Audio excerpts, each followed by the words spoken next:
What's up, Jim? Yeah, Everything's straightened out in Tennessee. I saw that State Employees Credit Union is paid 4.1 on the. No.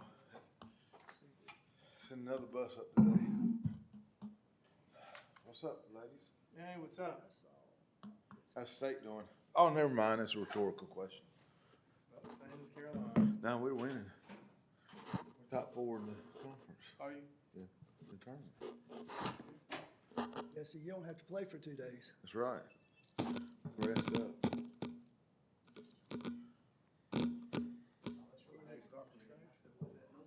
Your paper's touching the microphone. It's okay. Oh, is it? I just thought it was feedback. Yeah, it was his paper. Well, I didn't get talking to like that. And oh, no. That's okay. Look, my camera at my house kept going off, and I thought, who's They in have my 2 house? wives. And I finally watched it, and it was a bug. Yes, Ken. Crawling up and down on my phone. Really? Had any more? There you come. Had any more updates on Priscilla?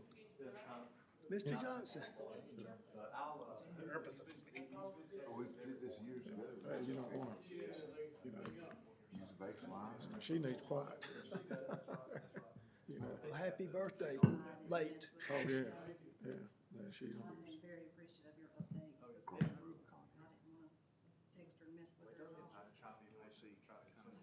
That's one of them deals where you get to sleep or something, then you know,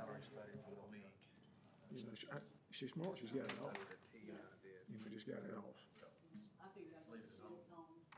we know 14 siblings, I'm sure there's a lot of checking in. She has 14. Yeah, she's one of 15. Yeah. What, how many of them are still living though? A good chunk. You know, but I think 2 have Probably a passed. lot of nieces and nephews. recently, oh, not recently. The last couple of years. Still a lot. So you're still pushing 13. Got some to spare. Lord, he's done grown 2 more inches. Good. Stick around. That's fine. I responded to them. I think there's 3. Well, at least shake my hand. This is the first time I've seen you in the mayor's chair. Talk about it. Oh, how about that, huh? Okay. What you doing wearing blue? Good. I checked my. What you doing wearing blue? Okay. Oh, Lord, he's I thought got we 2 test of them. resolution. Yeah. Everything. He just got done working out it. He goes to build I thought we had already. Oh, road. okay, I remember. cool. I know this is, Good to see you. You know, Marshall, maybe so. It's a good looking Maybe it's boy. just a matter of authorizing. Maybe so. Okay, good. So, but I know everything's. Be bopping around. Yeah. Chuck, good afternoon. How are you? Good to see you. Sniper? you all right? You all right? Good to see you. Good. Hey, Chuck. That's my house too, that needs work done. How you doing, buddy? I can make you a promise that Derek Boy's not the guy you want working at your house on projects. Now, spreadsheets, he's your man. I've got 10 thumbs for a company like that. Yeah. Yeah, now he'll do you a spreadsheet and tell you what you need, what's gonna cost and project it out for you. Those clinics with, man, these are his limitations. Yeah, I knew his limitations when we poured the concrete. He stood up, said, I'm gonna sit on the bench. Oh, you ain't either. I said, that ain't hard yet.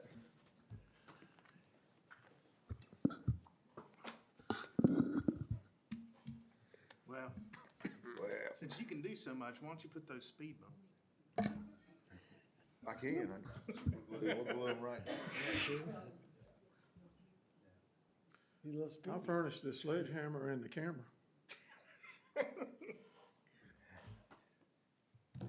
I'll use my spinning authority and we'll lay the speed bumps down and then we'll have some pavement come and pour it over top of it. I wouldn't doubt that. Well, at least it might last. I'll be done, like, all I gotta do is carry them out, lay them across. We'll have a pavement truck come and drop the pavement on top of it. Oh, man. There you go. Yeah. Well, like I said, I'll need a camera for that one too.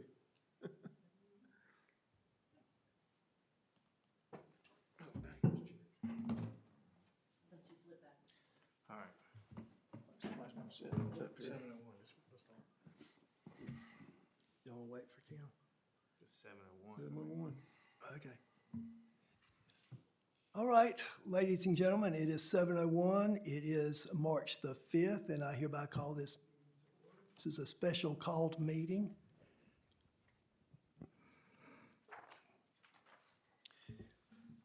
Let us rise for the Pledge of Allegiance. I pledge allegiance to the flag of the United States of America and to the republic for which it stands, one nation, under God, indivisible, with liberty and justice for all.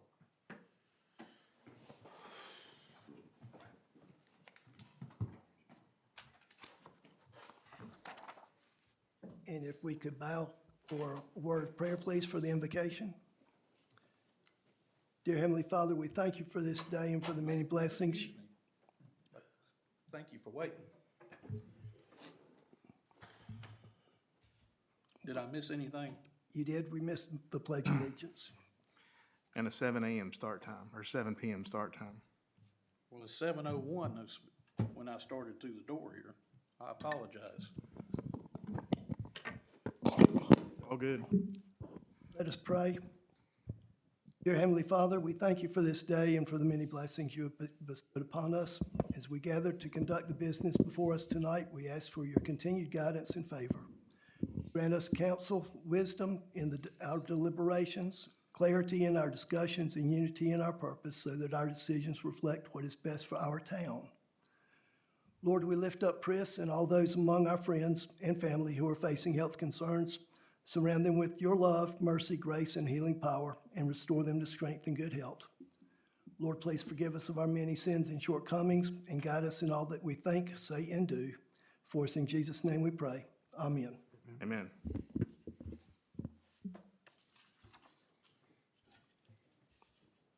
Okay, we'll review and adopt the agenda.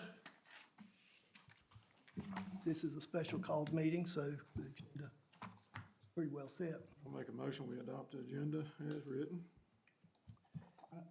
Mayor, I'd like to make a motion that we continue item number 5 to a regularly scheduled meeting. Okay, and your reason behind that, Mr. Jones? Well, if I get a second, I'd be glad to dive into it. I'll second. Okay. All right, Mr. Mayor, I have watched this go on in Summerfield, and it's nothing specifically necessarily matter with this item, but I don't want us to slide into the habit of adding agenda items at special meetings at the expense of not hearing them when we are having regular meetings. I just don't think it's good government. This item has no expediency about it that I'm aware of. It actually does. Well, I disagree. And so anyway, that's why I made the motion. It's a fear that we're going to slip into a pattern here of conducting special meetings when we don't have any citizens here to speak of with respect to the two that are here. And that's my rationale for making this motion.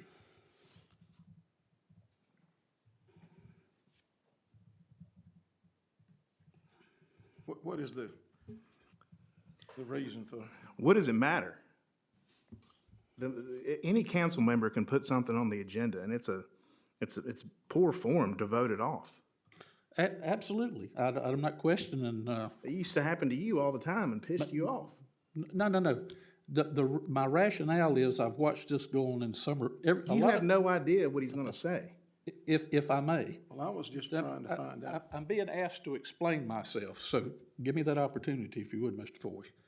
A lot of what I've learned about town meetings and what have you, I've done so many years ago watching Summerfield. they're a great example. Had the pleasure of attending a lot of their meetings. I have a lot of friends there, a lot of relatives there, and it's just the fact is I have attended a lot of their meetings. And I saw some things there at the time that were occurring that I thought would lead to trouble. And one of the things that happened over there over time was more and more items shifted to special call meetings when there wasn't really anybody there gathered as a group of citizens. And I just feel like that this item could be shifted to our regular meeting, which is next week, easy enough.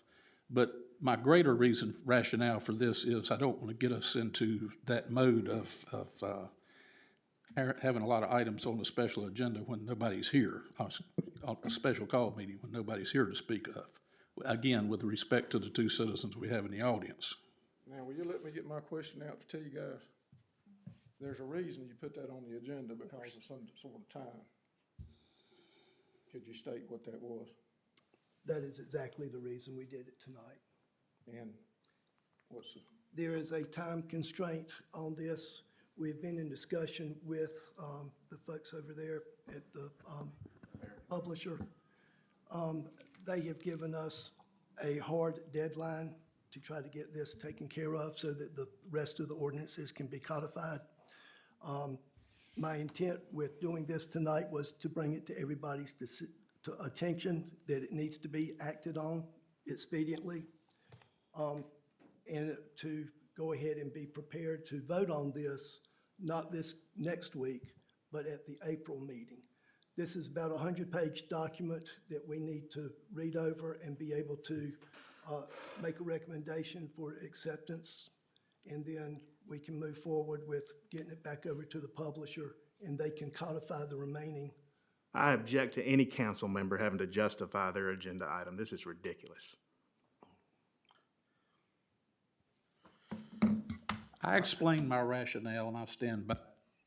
I will say a procedural thing here. We've got two motions on the floor. So Jimmy had made a motion to adopt the agenda as written, and then Mr. Jones made a motion. So we need to address that.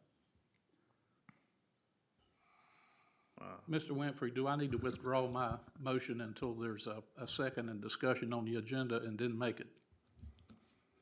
Let's see, so who made the motion to approve the agenda? Mr. Landers did. Was that whoa, whoa, seconded? whoa, whoa, I second the motion Excuse me then. to, so you could. I can't remember have to who, say there was a whatever, second to 'cause the motion. Who made the motion to approve the agenda then? I'm trying to Jimmy. remember. Oh, yeah, I made a motion to, Okay. approve the agenda. And was that seconded? No. Okay. And then there was a motion to amend it. So, I guess my suggestion would be we would, Unbelievable. I'm sorry.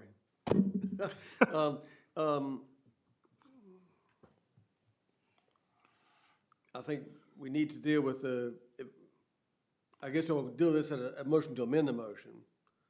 We'll treat Mr. Jones's motion as a motion to amend the agenda by removing that item. So we need to vote on his. Yeah, it's pretty simple. I mean, he said why he wanted to do it, and T said why he put it on there. And so now just vote on it and get it over with, unless somebody else got something else to say. No, I want to be sure we do this in the proper order, et cetera, et cetera. If my motion needs to be a motion to amend, and the amendment being to remove, and a second for Mr. Landers' motion, then I'm certainly willing to do that. Yeah, that's probably the better procedure to amend the motion to approve the agenda with the removal of item 5. That would then- clean it up. Right, and then Mr. Landers has seconded, I treat your second, Mr. Landers, as the second of that motion to amend the agenda. So if you make a motion then on Mr. Jones' motion, the motion on the floor then is to approve the agenda with that amendment, moving item 5. And that fails, then we go back to the original motion to approve it as published.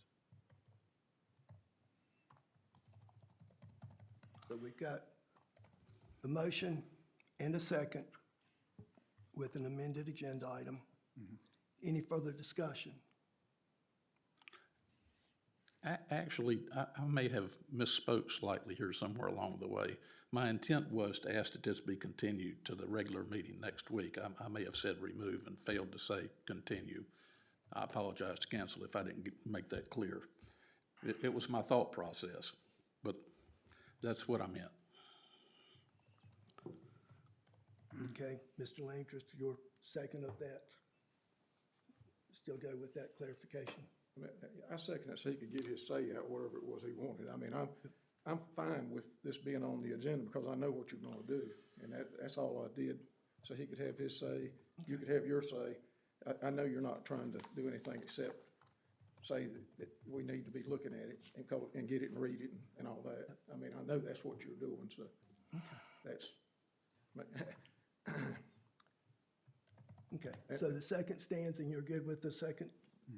So I'm sorry, I'm confused about what the motion is then. So the motion is then to continue item 5 until the next To the regular regular meeting. schedule meeting? next week. Okay. Is that the motion, Mr. Jones?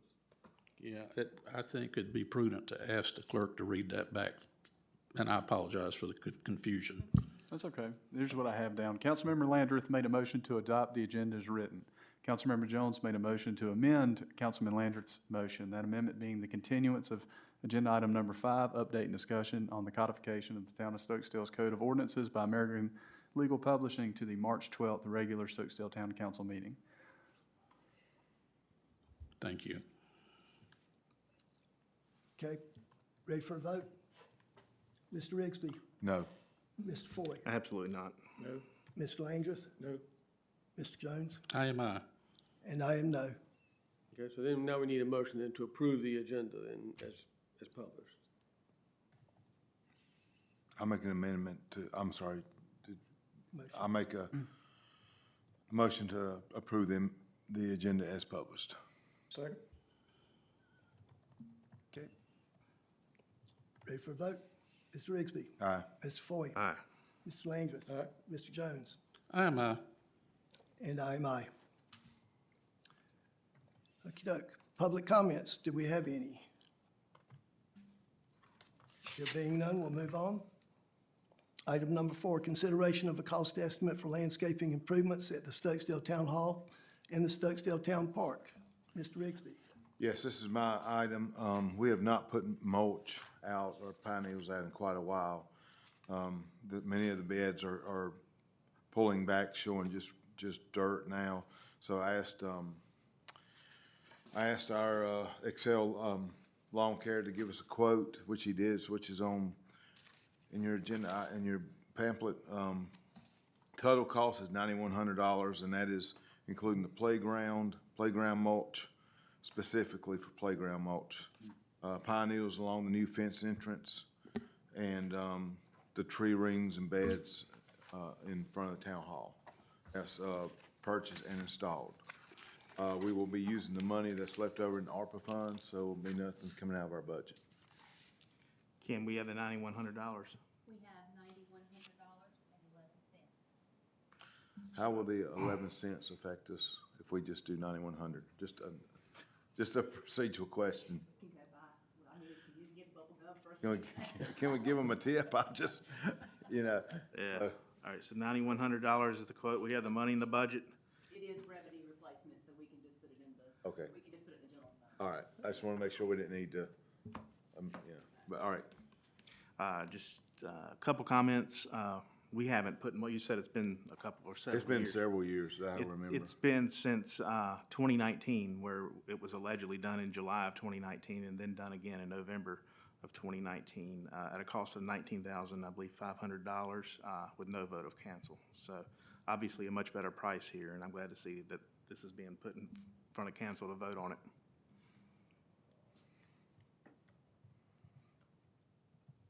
And I will, like I said, I'll reiterate that the playground mulch is a different type of mulch than what's going out in the beds. It is specifically designed for playgrounds. Thank you. Mr. Rigsby, just a question. Are we gonna receive the invoice for that playground mulch in case a question comes up later? We can track where it came from. You know, we have evidence that it was the specialized product required for the playground. I'm sure we can request that through Excellence, because he would have to purchase that. That's Ju- right. And I Just a believe- suggestion. And I believe it's coming from Greensboro Mulch is, I think, the company he referenced. So, yeah, well, I can get him to get us that. Well, I mean, should it wind up containing something harmful to a kid, you know, we just need a paper trail back to the supplier. That's fine.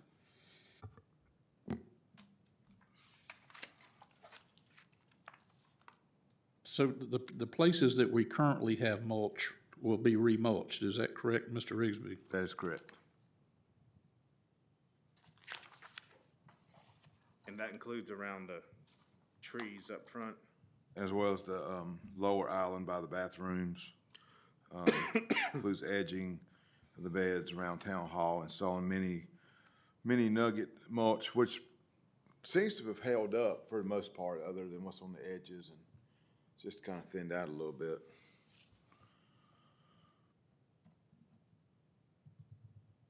Did you make a motion? I did not make a motion. I can make a motion. It was my item, so I didn't make a motion. But I will make a motion that we accept the bid and move forward with Excellence Lawn Care at a cost of $9,100 to provide mulch around the beds, tree rings, and lower islands by the bathroom, pine needles along the new entrance fence, and specific playground mulch delivered and installed around the playgrounds To be paid with federal ARPA funds. to be paid with federal ARPA funds. What's that account number, Kim? Number is, oh, let me go.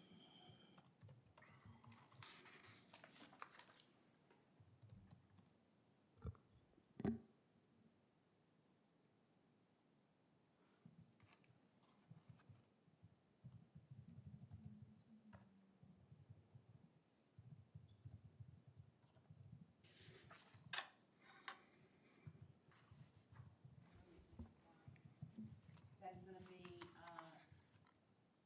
10-10-1, expending balance of ARPA funds is the actual name of the. Okay.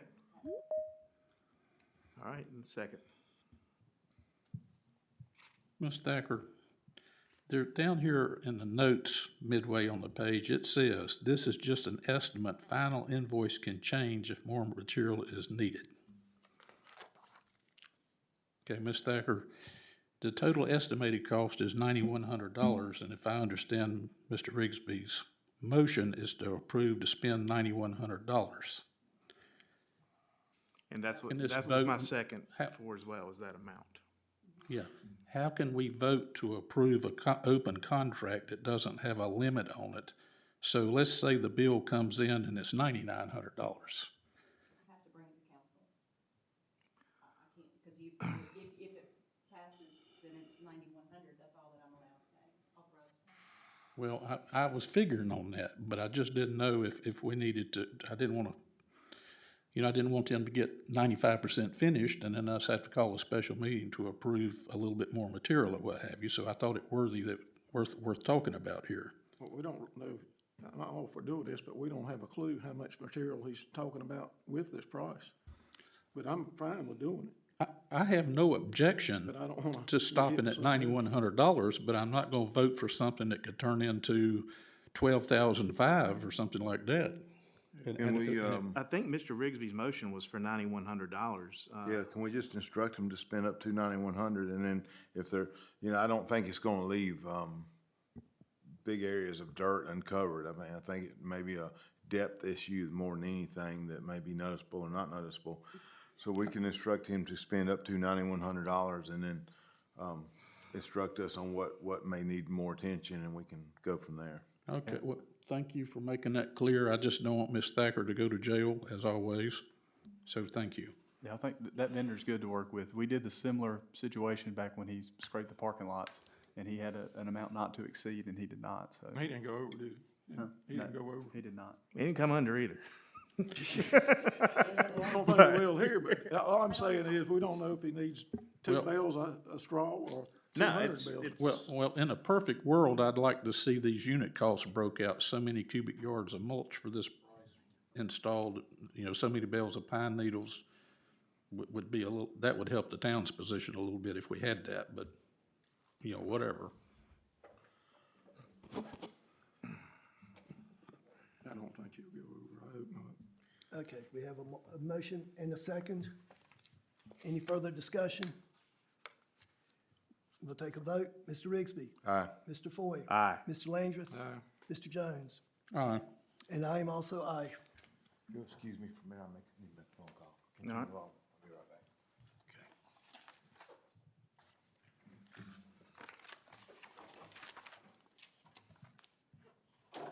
All right, we can move along, John. Okay, item number 5, update and discussion on the codification of the Town of Stokesdale's Code of Ordinances by American Legal Publishing.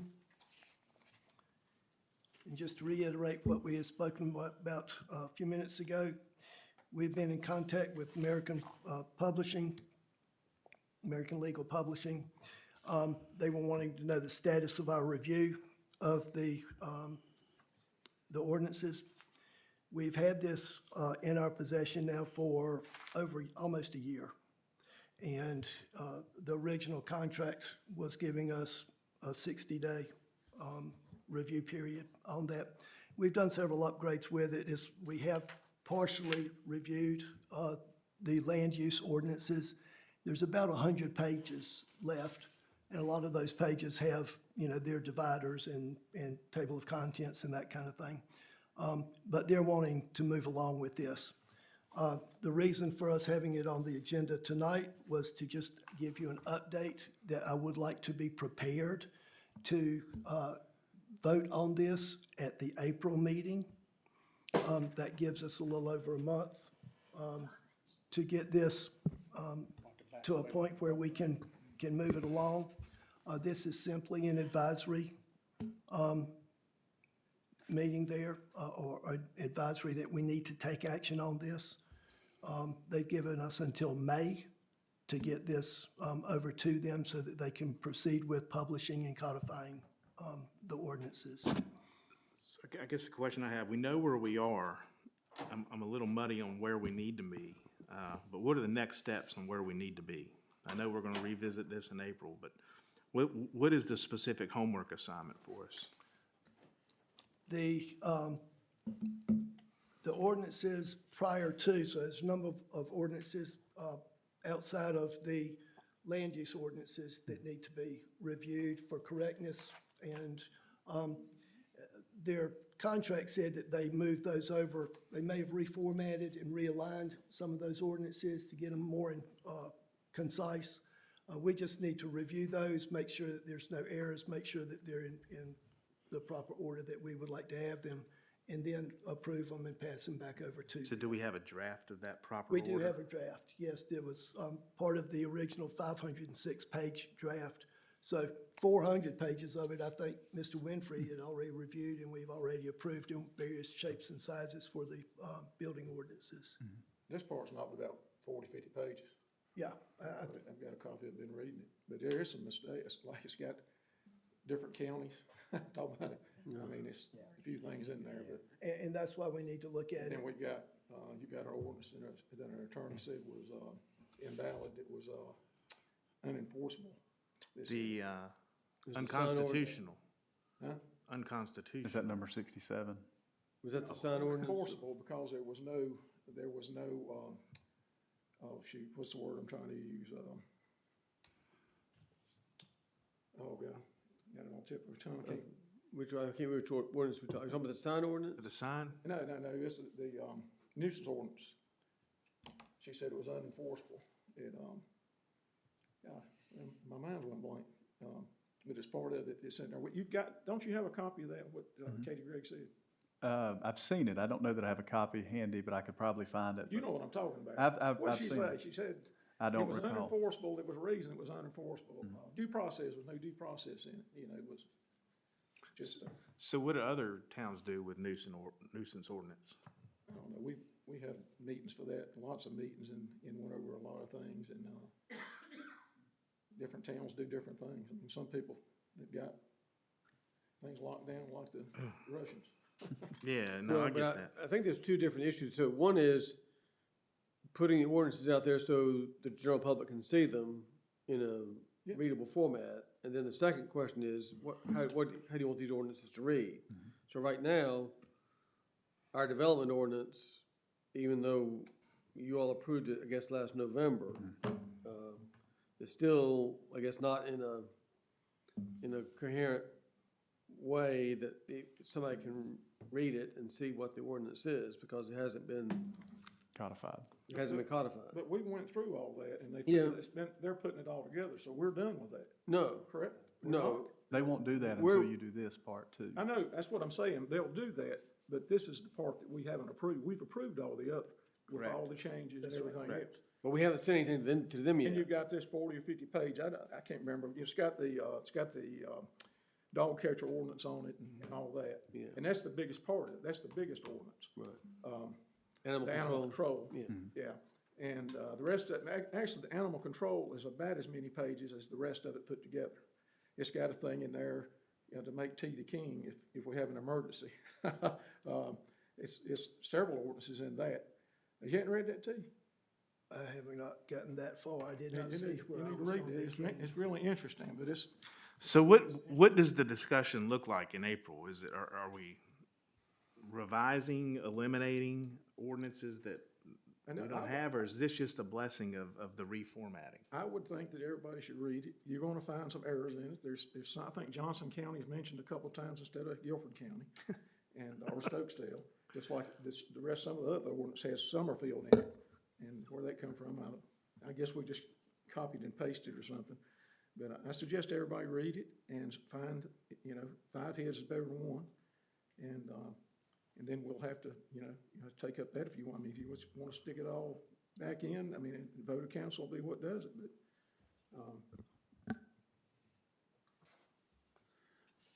I'm just going with what, a past attorney had said, and then, Well, I'll make a comment here based on my memory, which is not what it used to be.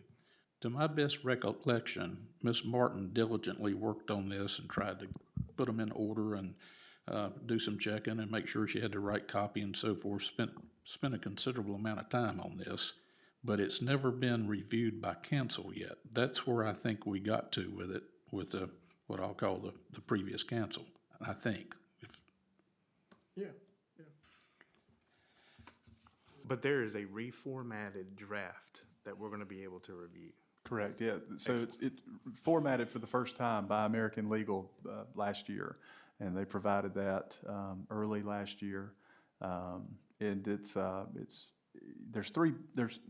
we're going from 3 books to 1. It's the easiest way I can explain it. Right now, the town of Stokesdale has a development ordinance, the town of Stokesdale has a future land use plan, and the town of Stokesdale has a list of ordinances in chronological order from 1 to 100, roughly. And what this would do is codify all of those into one book. And the reason for this is there was a general statute passed in 1974 that says once your population surpasses 5,000, you must do this. So The land use plan, we don't have to have it done by May, do we? I don't think that you'll be able to have that done by May. My recommendation would be to go ahead and codify it as is, and then you can, when you come up with a better or revised future land use plan, supplement that at a later time. We could just go ahead and, just put it in, and then we could go on and work on it with our committee. Correct, and Like that we're is the getting ready to same, do. that's the same thing for anything in this book. None of it is set in stone. It can all be supplemented, amended, revised later through proper process. I just suggest everybody read over it. Okay. Find any errors, and then we'll talk about it in the meeting, and Well, if we're a little confused, I think it's important to mention for the uninitiated that we're talking about the ordinance other than the future land use plan and other than the planning and development ordinances. Correct. Yeah, I just But want to be that's a sure good that gets point. into the minutes. this is ordinances like a state of emergency ordinances. There's, I don't know, 3 or 4 that gives the mayor responsibilities, and it also gives us the vote to do away with it as far as, If I recall, a lot of them are simply speed limit changes. That's correct. There's some of that in there.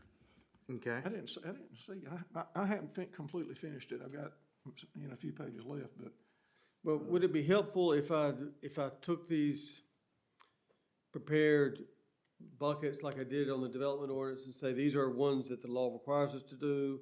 These are what I call patent errors, where it's the wrong county or the wrong city, and just itemize those and put them into buckets.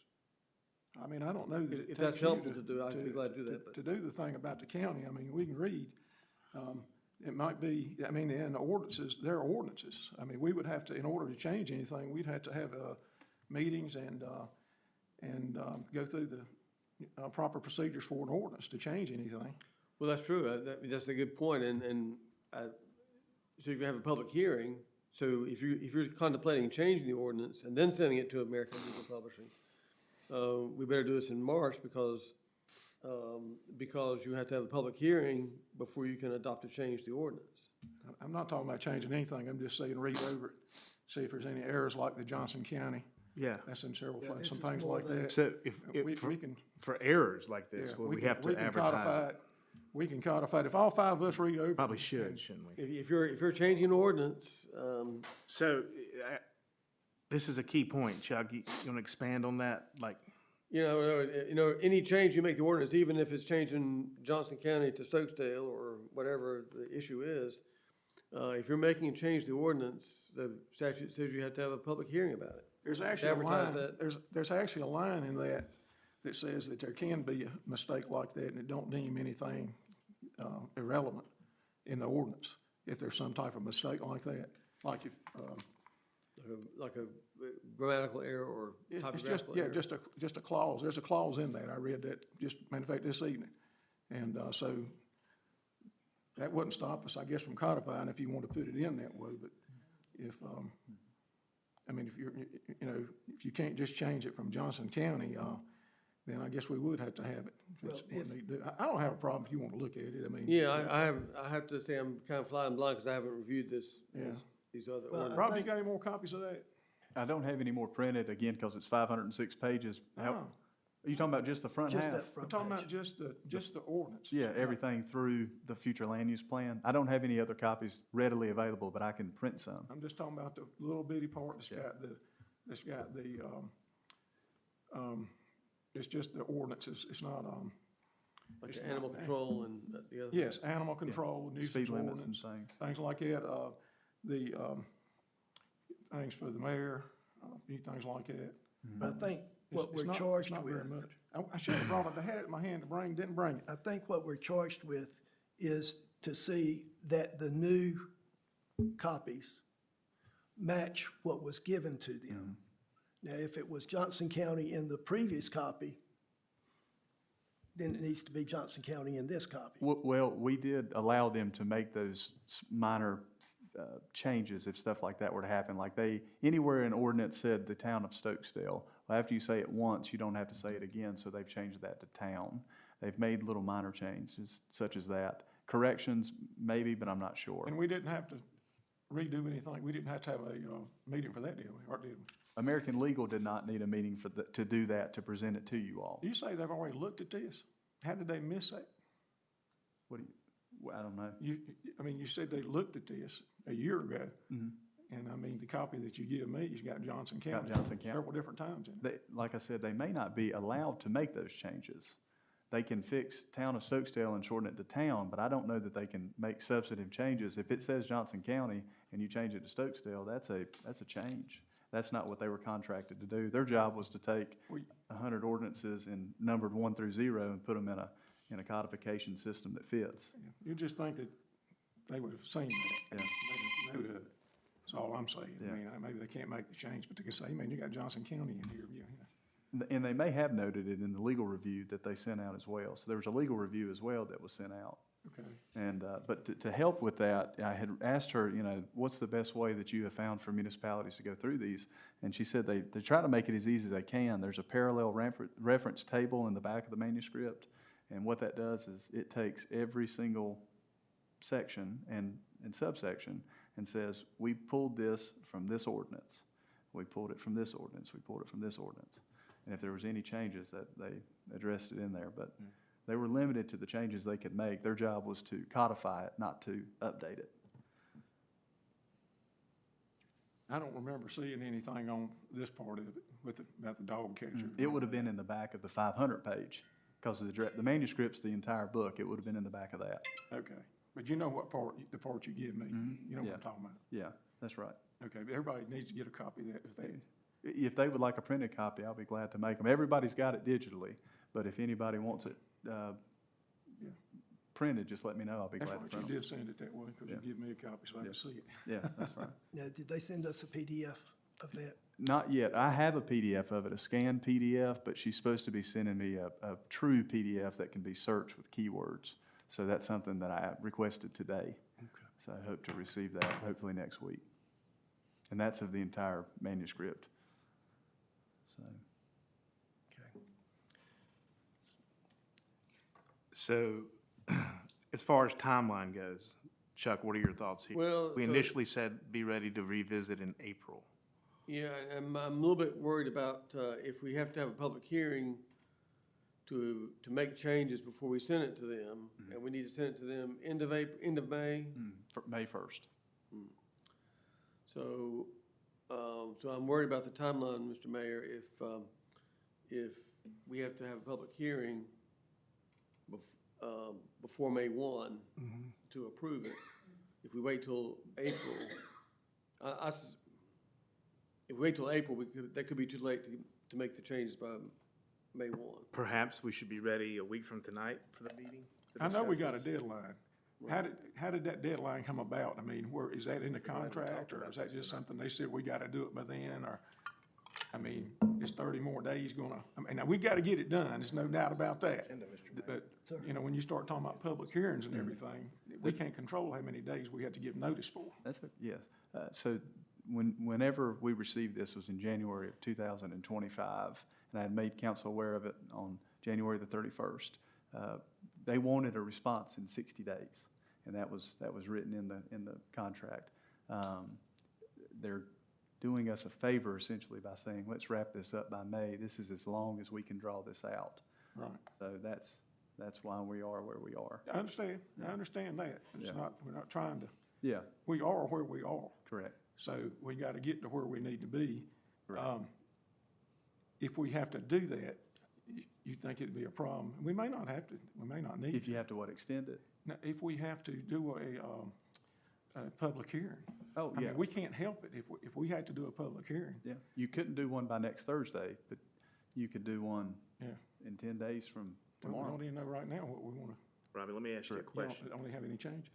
Would this require planning board, then town council? No, because it's not development ordinance related. Okay. Because if you're just focusing on section 1, now if it was section 3, development ordinance. That it makes would. sense, thank you. Yeah. Is there still a public hearing needed for them to adopt this manuscript? Say there was no changes and they just wanted to adopt it as is. Would Yeah, that require? if there were no changes and we were just changing the formatting of not changing the text at all, then there wouldn't be a need for public hearing. Okay, But if you're wanting to, so you'd have the effect of publishing a document that you knew had errors in it, which you can do. I guess my thinking is the timeline might be prepared to, working backward, we need a public hearing in April if you were gonna submit something to them by May by 1st. May 1. And so if, therefore, you would need to kind of consider it at a March meeting, which could be 1 week from tonight, or it could be, if you have a special meeting to deal with it, you could do that too. Mr. Wentworth, y'all are losing me. Is there a statutory requirement that we complete this by a given date, irregardless of what American Publishers wants us to do or not do? No, there's only a $9,000 additional charge if we go past May 1, is my understanding. Possibly, I think it's at that 10% of the It's total 10%, contract price. yep. Yeah, we found that out today. 10% of the total contract price. The deadline is that, per statute, you're supposed to have this done as soon as you hit 5,000 residents. I got that part, but I'm just asking where we're getting into a hurry-up thing, like the clock is running, we gotta get the ball into the end zone. Yeah, I guess I misunderstood what the penalty was if you correct, didn't yeah. with American. We did as well until today. It's 10% of the total contract price, which was roughly $9,000 and some dollars. So Right. do the math. You're looking at About $1,000. roughly $1,000. penalty. We may not need, I mean, if everybody reads it and we come in here, or you read it and you say we don't need a public hearing, then we probably can get it done by that date. I mean, probably wrap up what we need to do, then if we think we need to make any changes, we can do that, if we have them put what we have, and we do need to make changes and do a public hearing, what's the cost? Because you can do that like once a year, can't you? You can do it as many times as you like, actually. It's called a supplement. Let's see, I can tell you exactly what that cost is. Bear with me here. And you'll have to do them from time to time. I mean, as new roads get added, things like that, you'll have to do these supplements. Let's see. Probably good to do one once a year, if you had anything, Most folks do. yeah. So what's the cost on that? Let's see here. So and remember, there is a annual cost anyways, because the original contract that we signed with them was, number one, for them to codify this, number two, for them to host it online for us. Sure. We currently are hosting it online on MuniCode, we would end our agreement with them and go with American Legal. And so that would be an annual cost. Let's see here.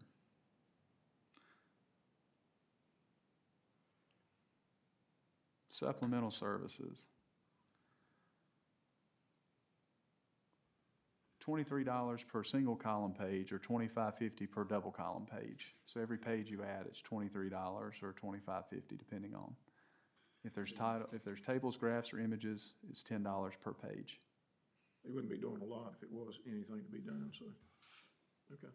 And your best bet's to do the double column because you can fit twice as much for only $2.50 more. Yeah. All right.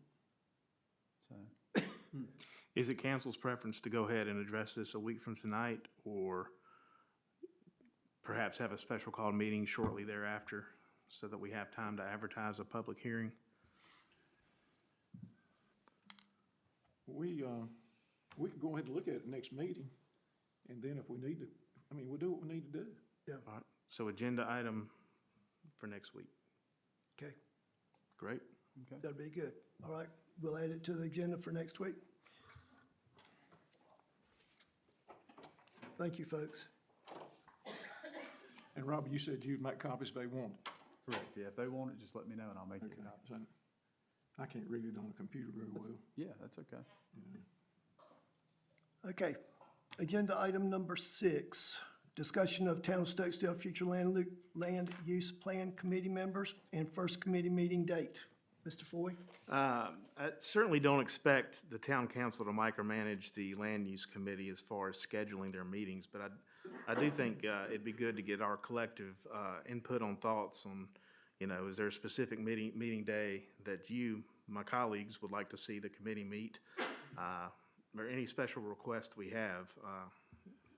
And we need to get our the meeting set, the group set, and all that, so we can begin this process. Current members are Jimmy, myself, Aaron Babson, Casey Johnson, Mayor Crawford, and Chris Sumner. So we'll have one more. And are there any thoughts about when the meeting should occur, should not occur?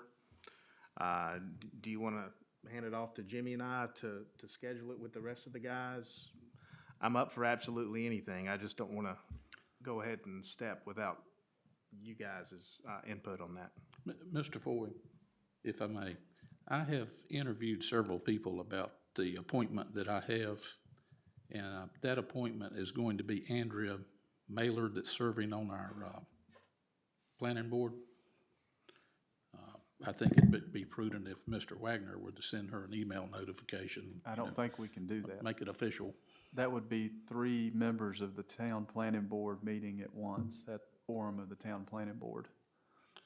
Nobody told me. Well, He's on the planning board?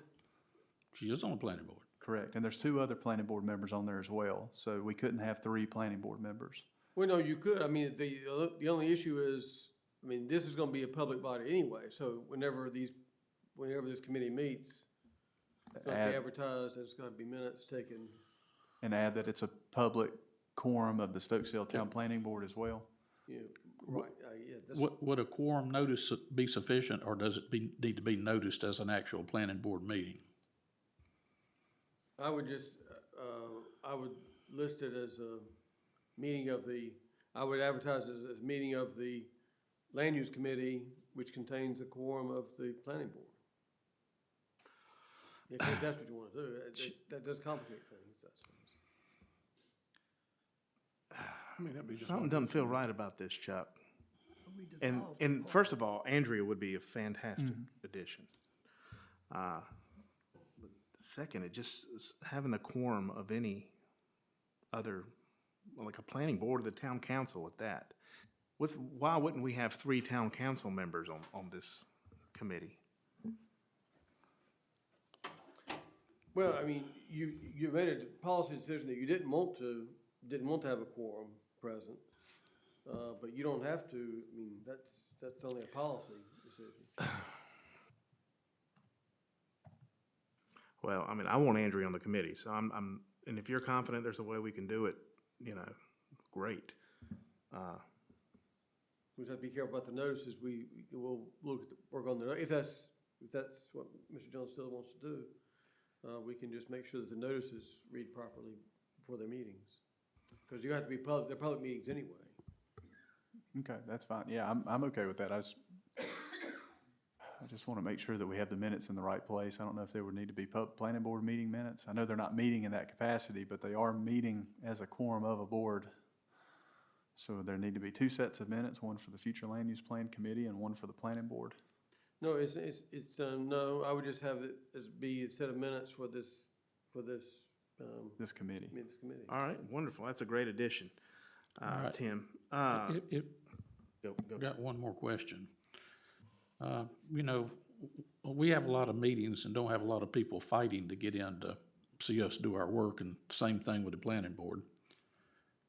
I would like to request that these future land use plan committee meetings be recorded with our camera system and the, you know, the same deal, the same recording equipment and records that we keep for our town council meetings and for the planning board meetings.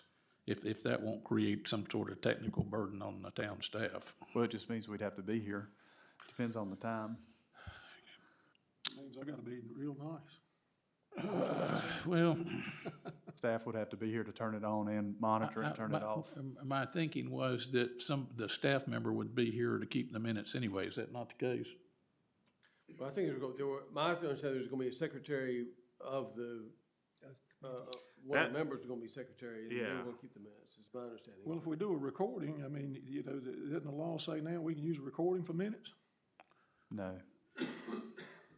You still have to have a tangible copy, Well, paper. okay, that is my preference. If this winds up just being an audio recording with the town's audio recording, I can live with that. I would expect it to be turned in, you know, same day, following day to town staff. I think that's reasonable, but guys, that's just me. I just think, we've had meetings and kept minutes extensively for just a park improvement committee, and we need a solid record of these deliberations with the future land use plan, because they're discussing the future of the whole 19 square miles of Stokesdale. But that would be my request. I don't know if I need to put that into a motion or not. I guess it's to be the prerogative of the committee, how they want to record their. Okay, well then I think that's my answer. I'll make a motion that the future land use planning committee will at least keep an audio recording, make an audio recording of the meetings from beginning to end, and within 24 hours, provide that recording to the town's town clerk or the deputy clerk. I'll second. Any further discussion? We have ready to vote. Mr. Rigsby. Aye. Mr. Foy. Aye. Mr. Langer. Mr. Jones. Aye, aye. And I am also aye. Now, the question for council, do you guys have a specific request for a day or a time? I mean, we're working with 7 folks here, so we've got to work around, you know, different schedules, but I wanted to get some guidelines / guardrails, whatever you want to call it, from you guys. Or do you just want to say you and Jimmy set it up and let us know? Well, my response would be Fridays would seem a strange time to meet unless it was a makeup meeting. And I don't do I Fridays. like the idea of our normal 7 p.m. starting time, so, you know, that doesn't knock somebody out that's working during the day. All right, so a desire to have it at 7? Well, don't we basically have an established policy and basically that's what we do. We roll at 7 p.m. For town council Town meetings, council I meetings. agree. and the planning board meetings. I'm just saying if a citizen is in the habit of attending our meetings, they're kind of in a 7 p.m. mode. If they had to guess what time the meeting would be, that hopefully they would say 7 p.m. I have no objection to 7 p.m. I couldn't do much earlier anyway, but I just want to note that down as a request for the committee. I'd like to make that as a suggestion. I won't go so far as to make that a motion. All right. Any specific days of the week? Not Friday, not Saturday, not Sunday? I agree with those. You need to, Certainly need not to on get with Sunday. Aaron and Casey and Miss Moeller and see what they got going on in their life. Absolutely, that's a good idea. That's the next step, but I wanted to see if there were any requests from the council before addressing I those think folks. that the council. And we have one to target 7 o'clock, the best you can, target it. Yeah, That's a I good- think, that's I a good think we're gonna have a, you know, we got volunteers, so we're not paying anybody. We gotta try to work with them best we can and see. Okay, I don't care, I guess, what day it is. Okay. I'm gonna miss ball games or something anyway, so, I mean, that's a good point. If there's a day that ball games are on, yeah. But Let's- I'm let's just saying, avoid it. these other guys have got it too. Got Yeah. the same, you know, probably more so than I do. Well, I would just hate to find out you were meeting on Sunday, but otherwise I can flex. Well, actually, Sunday'd be a good day. okay, we'll get that set up. Yeah. When the first one will be? That's all I have, thank you. Okay. All righty. I mean, you go to McDonald's on Sunday, don't you? Don't go to Chick-fil-A. Be glad to debate the matter after the meeting with you if you want me to. Ain't no debate. Okey-doke, moving along here, and thank you for those comments. Item number 7, discussion of Town of Stokesdale's 26-27 fiscal year operating budget. Mr. Foy, a few words? Yeah, just thank you to Kim. Also, thank you to Robbie for putting together a rate neutral and revenue neutral budget for this coming year. It's hard to get both of those things done, but managed to do it. So I just wanted to start out by expressing my gratitude to both of you, and then turn it over to Kim. Becker?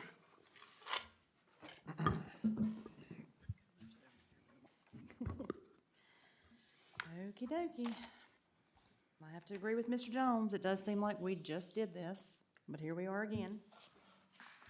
Okay, we are gonna discuss, you each have in front of you the proposed budget for 2026, 2027 fiscal year. You have one for the general fund, and you also have one for the water enterprise account, fund, excuse me. The first page of your proposed budget is a summary of the proposed budget for fiscal year 26, 27. And it is exactly like what you're used to seeing each month when I give you the reports for the monthlies now. I will go over the summary. The total revenue that I am proposing is $474,000, and that is for the local operating revenue and the local non-operating revenue. Section B are our expenses. Again, these are summarized. The cultural and recreational is $28,500. Economic and physical development, $26,000. General administrative, $180,100. Legal and professional fees, $45,000. Payroll expenses, $403,947.13. Public safety is $34,000. So your total expenses are $717,547.13. Section C is your reimbursement from Water Enterprise Fund for the shared overhead. That totals $243,547.13. At this time, your proposed budget, you see that you do have a balanced budget with your revenue minus your expenses, adding back your shared overhead expense. If you turn over to the next page, page 2, you will see the details of the proposed budget, and we can start with Section A for the revenue. And if you guys want me just to go through and you stop me when you feel like you need to. Please. The state collected revenue, and as you see on your proposed budget, you have your proposed budget in the column directly to the right is your proposed for 2026-27. You have your fiscal year 2026 actual year-to-date. You have your fiscal year 2025 actuals and your fiscal year 2024 actuals. And then to the side of that, you have your category names.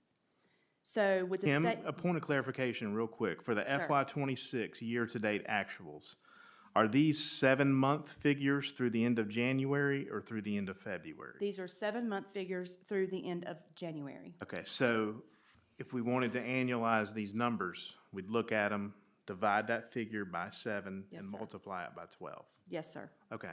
Okay. So the state collected revenues, 294,000. Beer and wine excise tax, 27,500. Planning and zoning, 26,000. Let's talk about that. Okay? It's kind of a crapshoot. We've had some years where planning and zoning fees have been as low as what you see in FY '24, $7,000. Yes. And then last year was, $39,000. This year it was $25,000 through 7 months.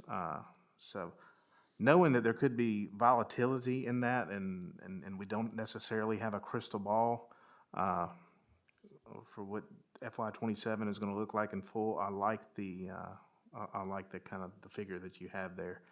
Do you have any thoughts, on that? No, that is actually, again, as you said, we don't have a crystal ball. That is more or less taking an average of, presumption. I do know there is seems like there's a lot of development going around. I feel very comfortable with the number that I have chosen, especially with FY '25 and where we are at '26. I feel very comfortable with that number. Okay. Also, I would like to see us really take a deep dive on our fee schedule, planning and our planning fees. I don't think those have been touched in over a Several years, decade. yeah. Maybe they're appropriate, maybe they're not. So that would be a good discussion for one of our subsequent meetings. Agreed.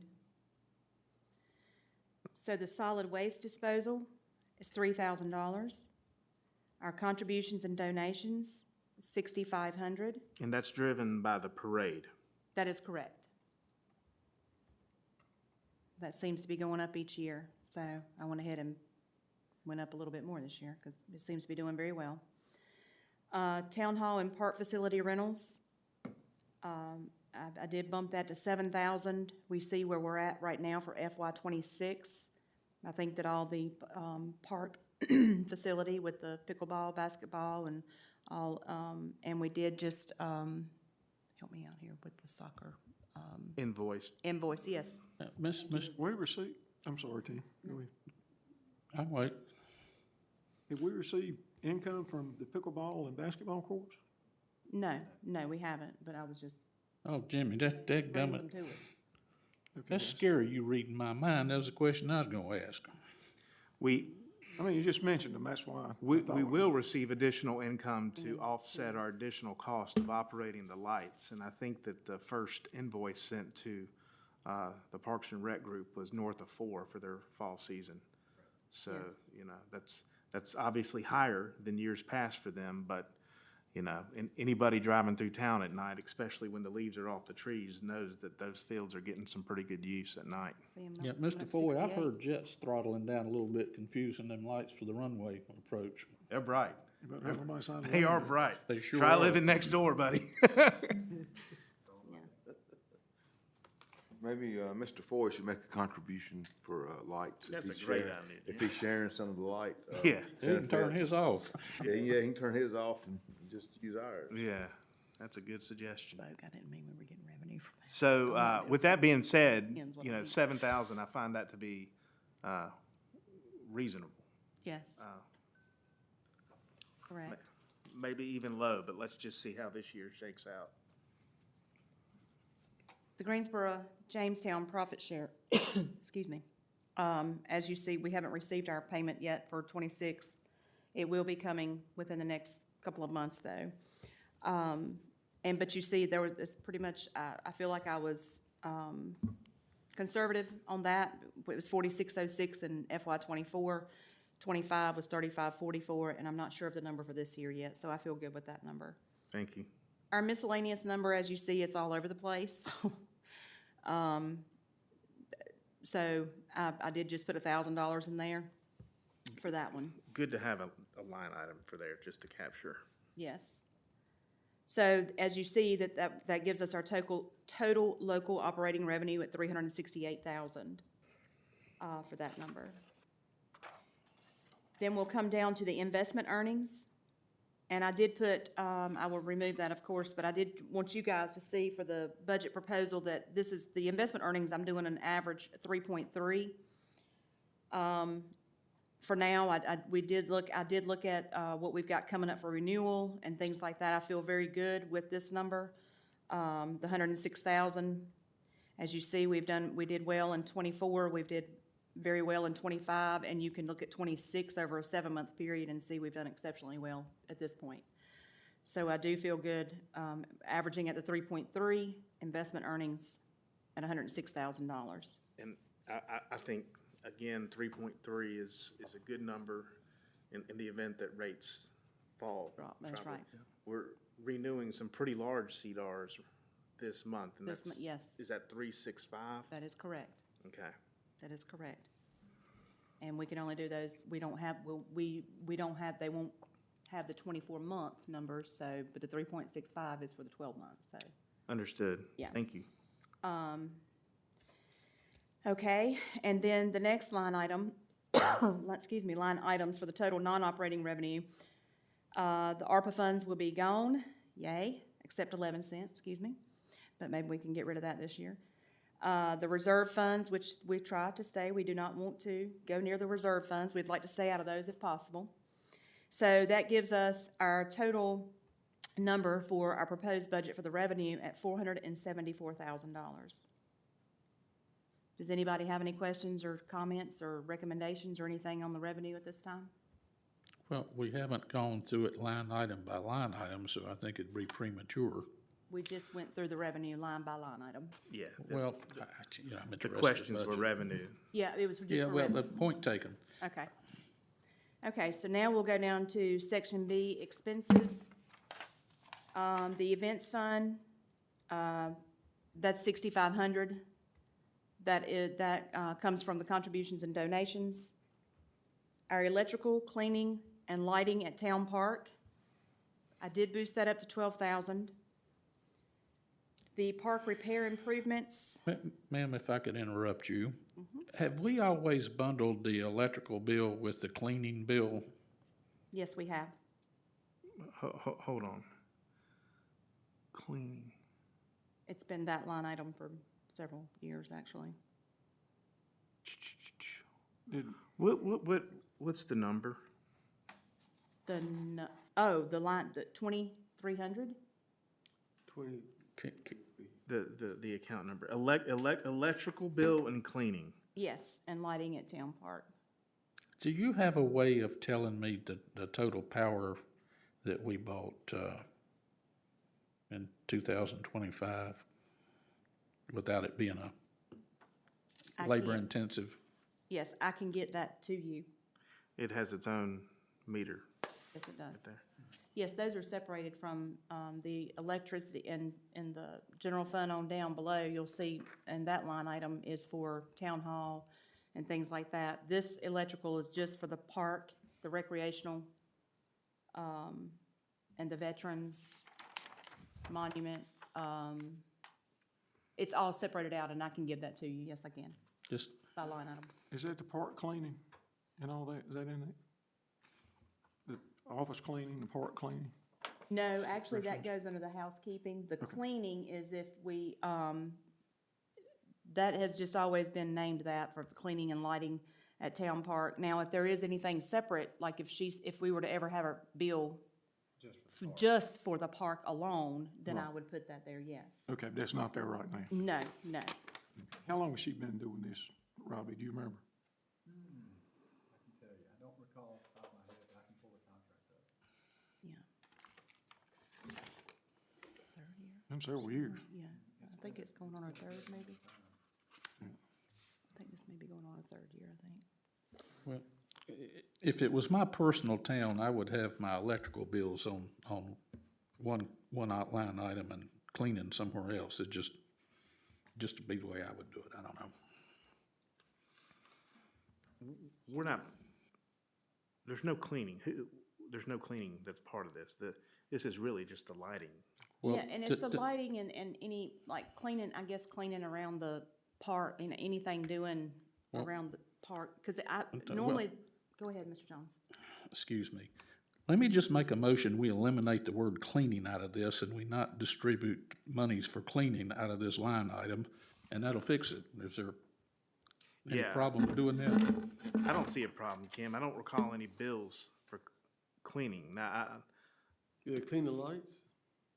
clean the lights? I don't know if they do that. They haven't yet. Not yet. Okay. What if I mean, we- I don't know if that would be in that category or something like that. What if we had to like, pressure wash the picnic areas or something like that? Would that not That's go into kind that? of what, yeah, that's Well, what I meant, like just cleaning up the park and any, but you know, because it was park electrical repairs, cleaning, lighting, and I did took out repairs, and that's because I did make a separate line item. We made a separate one for park repair improvements.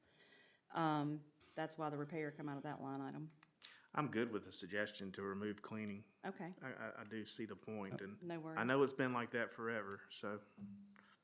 I can remove it. Okay. All right. In the absence of a vote, are all the council members agreeable to that? I'm fine with it. No issue. Oh, Got it. Where's my highlighter, so I know what to do in here. Got it.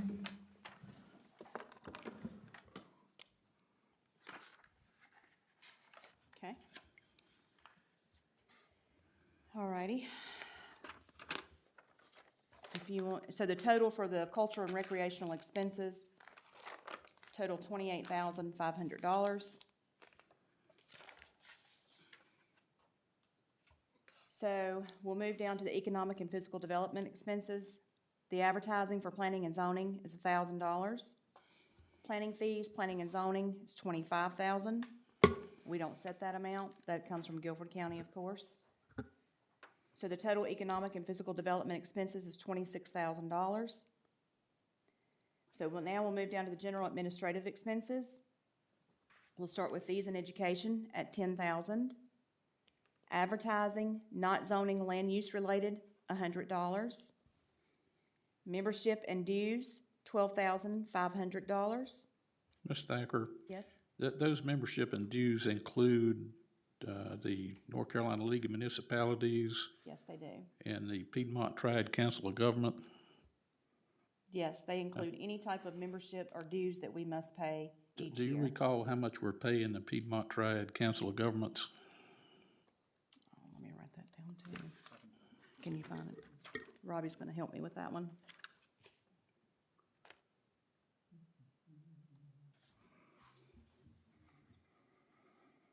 I don't even have my stuff pulled up over here.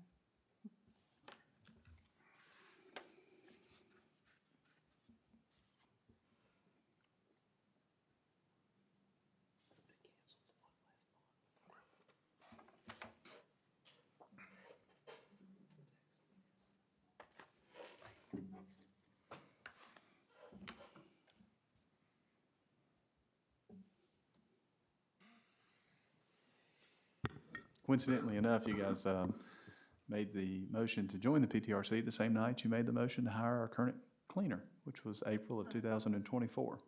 Really? Yeah. How much was it then? Do you remember? What's that? The PTRC. PTRC? Yeah, let's see. We joined that for a reason. It was something. Yeah, so I can give you Yeah, some the insight on qualification. that. So we had gotten an initial quote for them to help us with updating the ordinance to be 160D compliant for $6,000, but we found that if we were members, the cost was $3,500. Right. So we became members for the amount of $1,304. Thank you. I'm going to make a motion that we remove the budget item to pay the Piedmont Triad Council of Governments.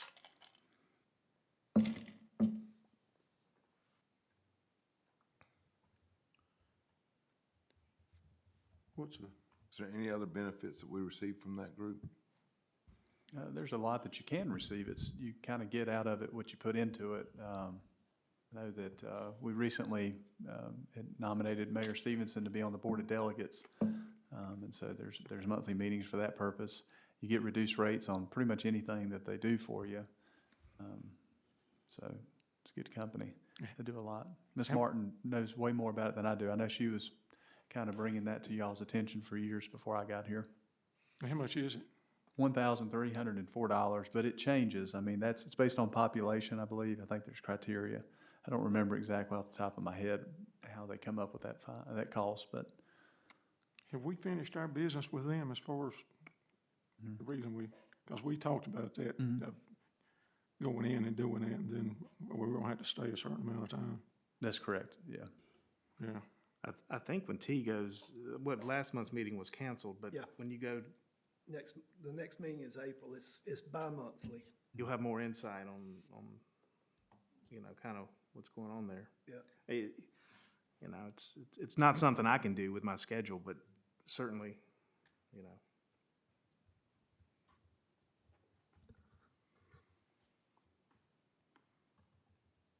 Well, Tim, I'll second it.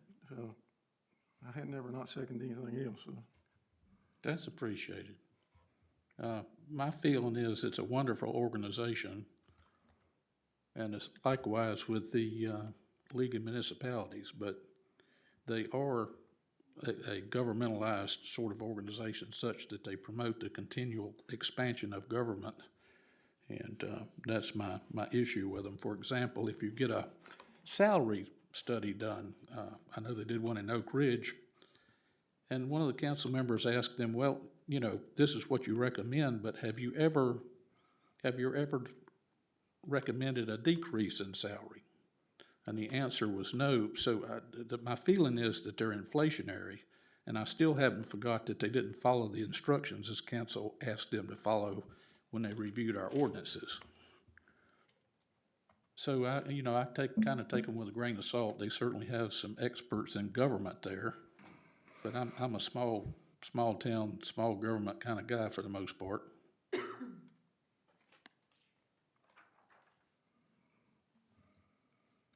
Mary, you want to call the question? I'd be glad to. We'll go ahead and call question, and we'll take a vote. Mr. Rigsby, No. Mr. Foy, no. Mr. Landrith, Aye. Mr. Jones, Am I? and I am no.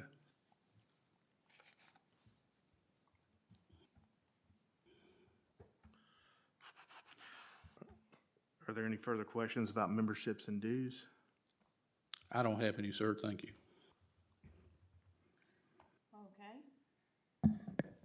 Travel for staff and council. We've got $3,000. Town hall repair and maintenance, $10,500. Office equipment purchase and repair, $10,000. Can I hold you right there? You sure can. It's been a while since we've upgraded our computers, and I know we've discussed that. Would that fall under that category, and is there enough there to start cycling some of these computers? Well, that is the line item for office equipment purchase and repair. Yes, that is where that would belong, and that, I am not sure. I would need to see, I guess maybe TCS, not TCS. Yeah. TCS. Well, they're now. They're now Think called Think Tech. Excuse me, Think Tech. If they could they would have to help guide me in that, and I guess we could reach out to them, and we could have it at the next budget meeting, I guess. And it's not that urgent. I just noticed that, we had increased from 2,000 to 10,000. I didn't know if you had something in mind there. Oh, no, these are the actual numbers. I'm sorry, that's not the budget number for this year that we already have. Bear with me.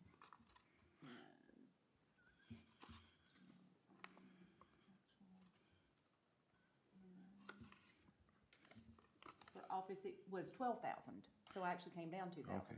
So, and just looking at, we were 674 in '05 and 2975, so why the sudden jump right there?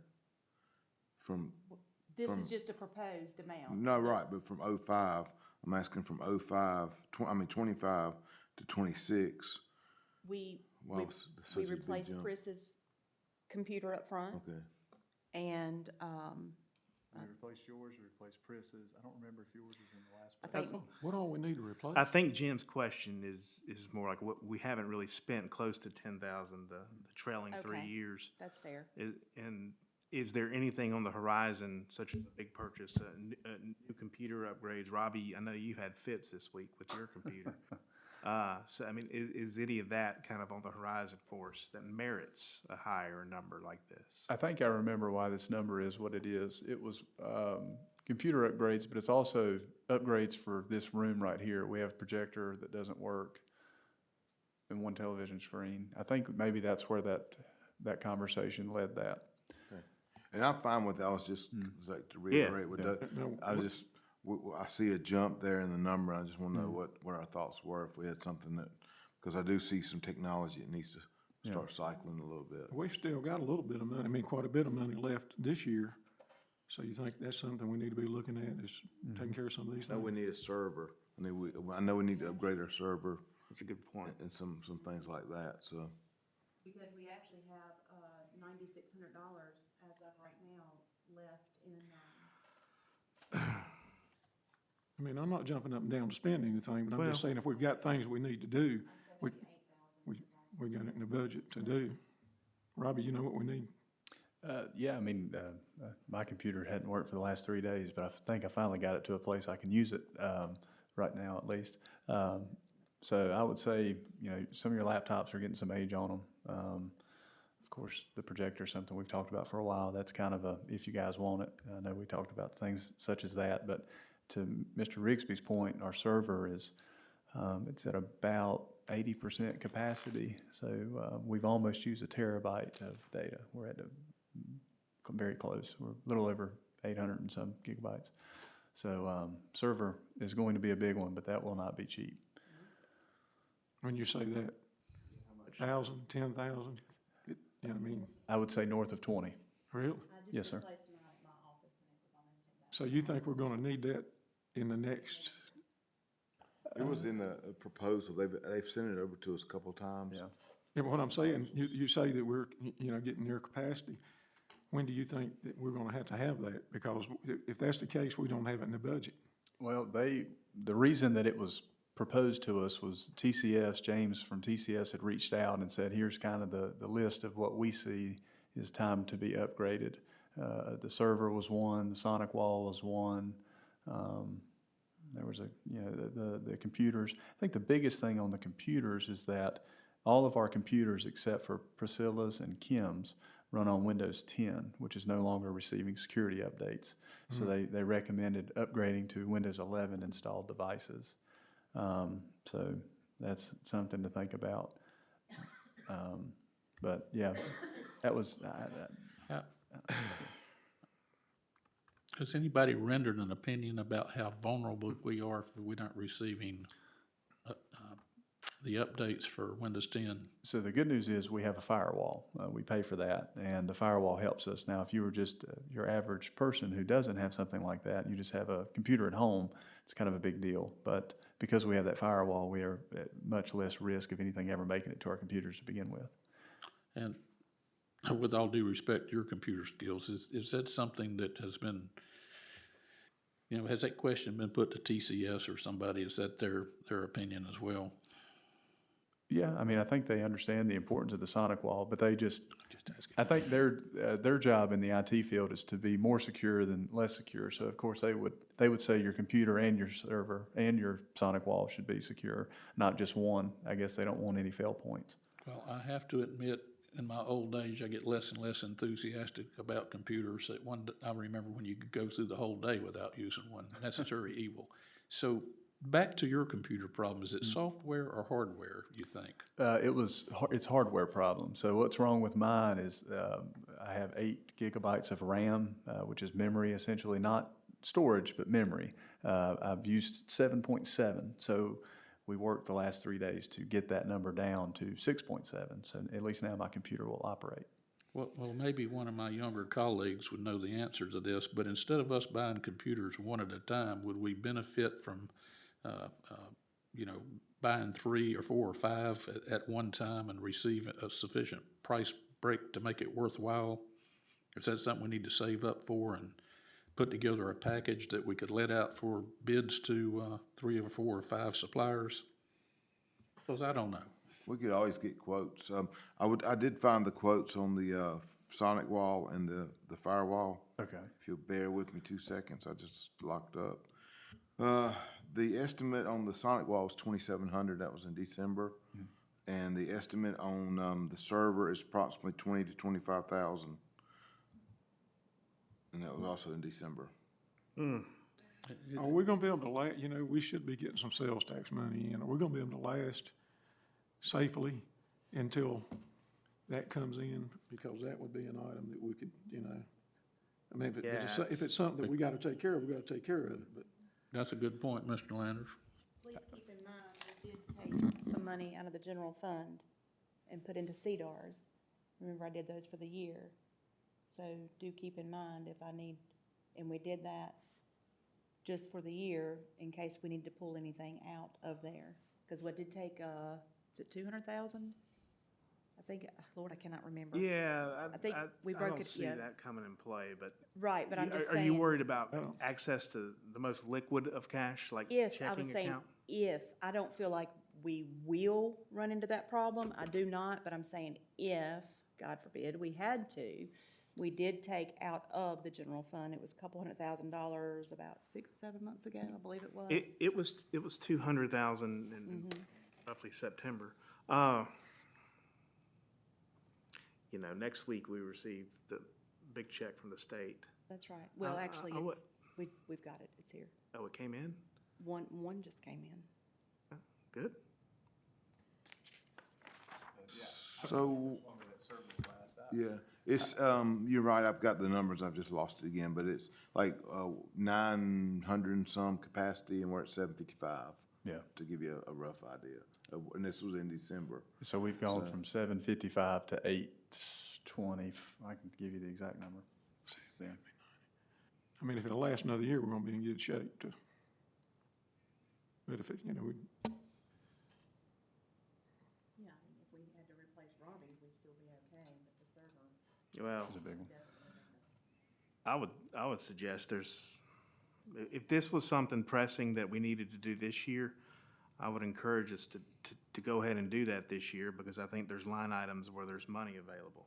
yeah. Yeah, I can get a quote. We've received a quote in the past, so they can throw together another quote. We've already talked about what the town needs, yeah. Oh, just for mine.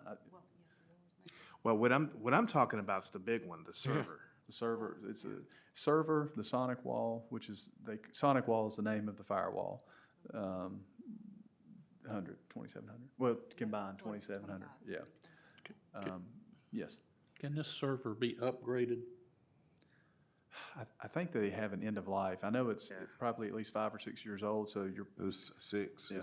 it was 5 point some when they sent the quote out. I'll say this, I don't know a lot about computers, but I have friends that do, and they use them a lot. And I asked them about this RAM issue, and they said that at one time, it was relatively cheap to buy a new RAM and replace it in a laptop. The problem is data centers have been buying them up in large quantities, and so what few are out there, people are price gouging, and you can no Sweet. longer pick them up on the shelf.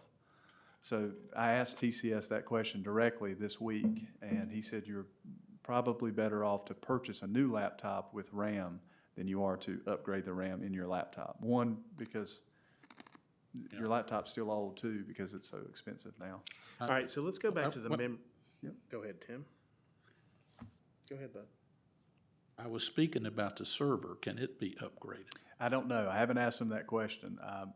They recommended replace, but I can ask them. Just, if it's a memory, that's basically all the thing is it's memory. It doesn't have a software system, right? It utilizes the software system in the laptops and what have you. That's right. So it's basically a bucket that Yeah. data's stored in. That's right. So can we put an extension on the bucket? I'm just asking. Maybe so. I don't know off the top of my head if it's a solid state drive or a hard drive. If it's a hard drive, it's got moving parts that wear out. Solid state, we'd be fine. So I'd have to ask TCS.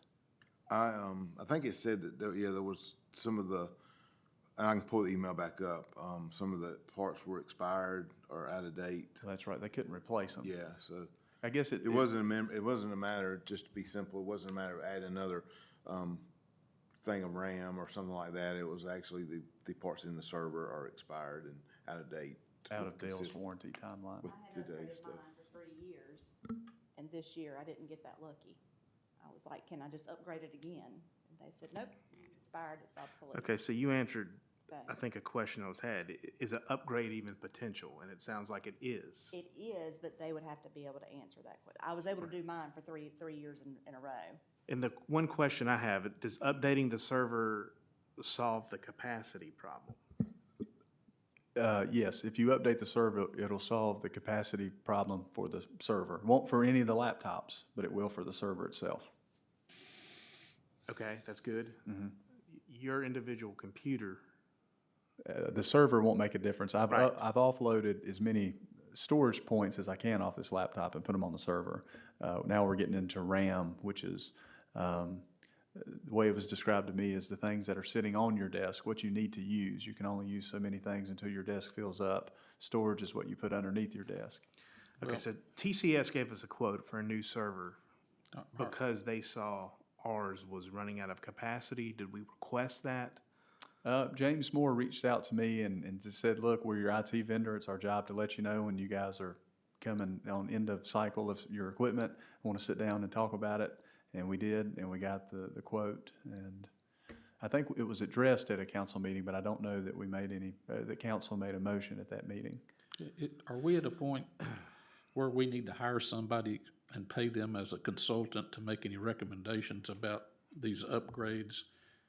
You know, when we talk to a vendor about this, you know, they're obviously need to sell us services and possibly new products. And if we had somebody we pay, well, maybe a computer science degree or something like that, you know, that does engineering to just, we pay them as a consultant, they render an opinion, and we're not buying anything else from them. Is that something we should consider? Does anybody know? I mean, I have zero expertise on this, so having How somebody much that would it cost does. to do that? By the time you did that? I mean, I think we're talking about parts I and mean, parts I mean, here. I I know think what you're they see that parts is just worn out and it's time to replace it. I don't know that, you know, there's a strategy that needs to be re-looked at. We just need to upgrade our parts and move on and get up-to-date stuff. If, with the consultant direction, you know, we could take that recommendation, we'd have a common set of specifications to get quotes from various vendors, you know, we would be able to do that. Just a question. I mean, we can always get, you know, get additional quotes. We've done that in the past, you know, we just have to kind of, we have to fall back on, you know, our service agreement with TCS and, you know, we've liked them in the past and they've been responsive. As far as I know, they're still responsive. And, you know, if you start, going outside of their, purview to purchase stuff, then they may not be willing to service it or warranty it, and we may have to get another vendor totally. Well, So it just opens, I don't know, I mean, we can do Okay, anything we well, want, but it opens the door up. for that. just so I'm clear, I'm speaking about the possibility of hiring a professional on a consulting basis, just like we hire engineers to render an opinion, or like we might hire an attorney such as Mr. Winfrey to render an opinion about a specific legal problem. All they would be doing is making recommendations. They wouldn't be trying to sell a service or equipment. That's two different things. And I just, maybe it just seems like it, but it seems like I'm always voting to buy computers here. And so they're a necessary evil, and I got all that, but if we're getting to the point where we have to have a server and a bunch of computers and maybe another bell or whistle, maybe it would be a good idea to get a third party to objectively look at our needs and how to fill those needs economically without going overboard. That's all I'm saying. I think there's merit to that. I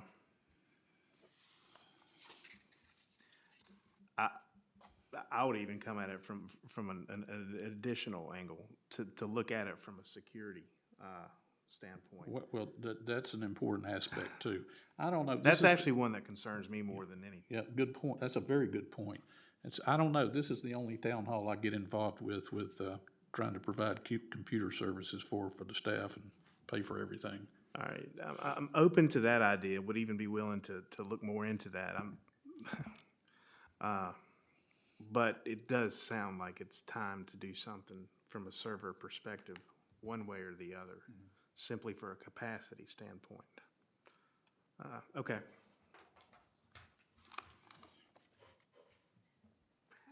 well, I've highlighted that category, so we'll know to go back to that one.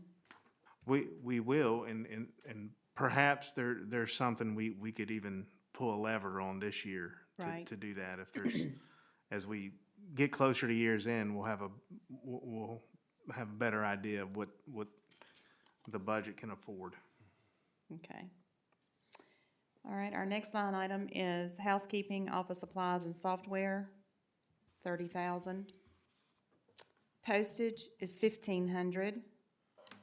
Elections this year will be 0. Our insurance, bonding, and workers' comp, 14,500. Lawn and outdoor maintenance is 4,800. 1,000, excuse me, 48,000. Town hall electricity, 20,000. Solid waste disposal, 3,000. Internet and phone, 6,000. Security and alarm, 1,500. IT security and web design, 9,500. So the total administrative expenses, those total $180,100. Ms. Thacker, if you would, back up to solid waste disposal. Yes, Is that a new line item? We haven't spent anything on it in prior years. that is, that became in our budget in last year in 2025. Wait a minute, let me make sure. Started receiving I'm the sorry, money in 24, excuse me, yes, 2024. We just all of a sudden started receiving those, and so they said, but we are limited on what we can spend that on. And I'm gonna toot Robbie's horn here. Robbie figured out a couple years ago, we weren't doing something to receive some money back from the state in terms of our solid waste disposal and GFL, and if you could expand more on that, and also the restrictions that on that revenue that we do get. Yeah, so I'd realized that the town wasn't submitting an annual solid waste and disposal report, I guess you would say. It's something that essentially says how much garbage did the town collect in this year, how much recycling did the town collect in this year. And those are numbers that your contracted vendor provides to us if you ask them for it. And with that, you get money for that. Now, you're limited to what you can use it for. It's for trash collection, it's for recycling collection, and it's for education of both of those. So pamphlets, stuff like that. It was a big deal when recycling was being pushed, and a lot of money from other municipalities are being spent to advertise information about recycling. So that's kind of where that came from. So under what scenario would we spend $3,000 on solid waste disposal? It matches the revenue.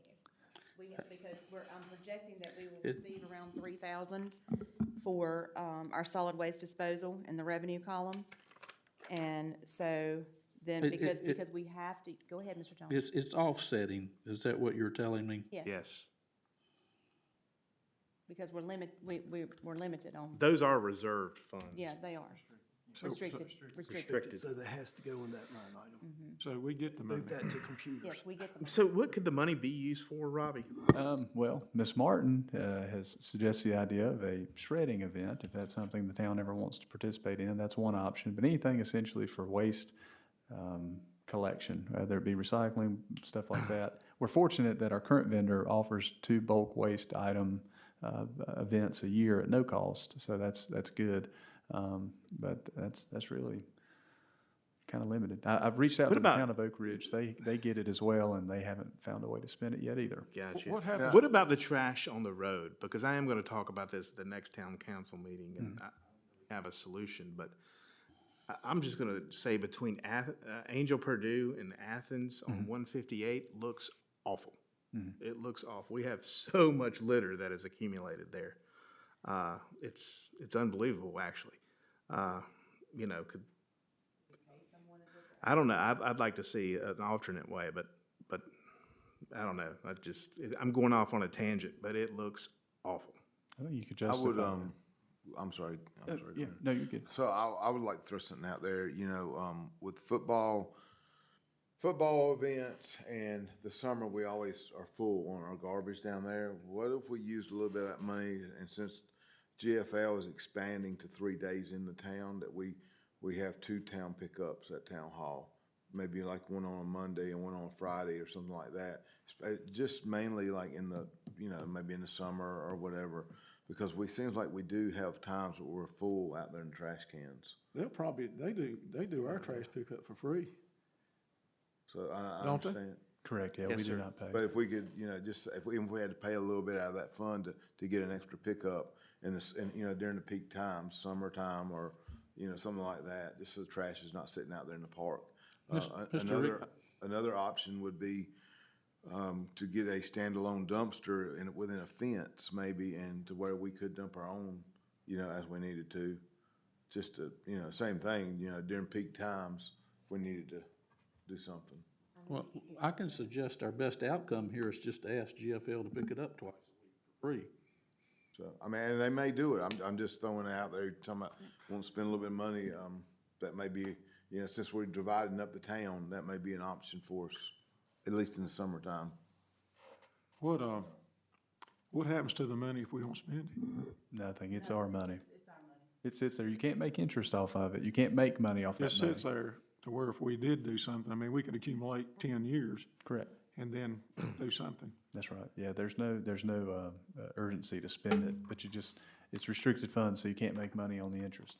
So something like if we ever did want dumpsters or something, and, which we don't think we need them, but it'd have to be trash related or recycling related, something like that. Is council okay with having Mr. Wagner call GFL and ask them to pick up twice at Town Hall in the park during the summer months? That's where the problem is, right, Mr. Rigsby?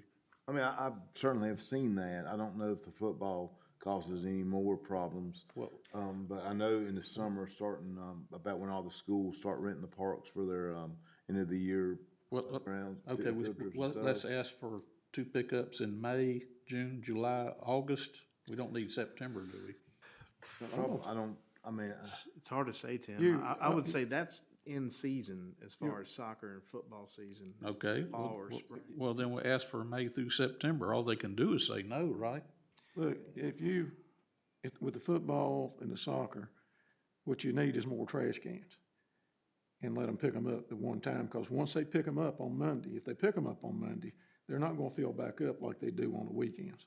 So there's not any reason to pick them up the second time. but what happens is we get to Friday and they're full for some reason because they've had a lot of practices Yeah, and but they're not stuff. gonna pick them up And then on, you got all the what events days on are the they, weekend. what days are they coming? Tuesday. Monday, No, they Tuesday, stay- Wednesday? Yeah, I know they're in town, they're in town on Monday because they do mine on Mondays. Oh, they're in town Monday, Tuesday, Thursday, and Friday, but Okay, well, that'll work then. I thought it was Monday, Tuesday, and Wednesday, but if they're coming on Friday, that'd be a good deal. Monday not and here. Friday, yeah. Pick them up then.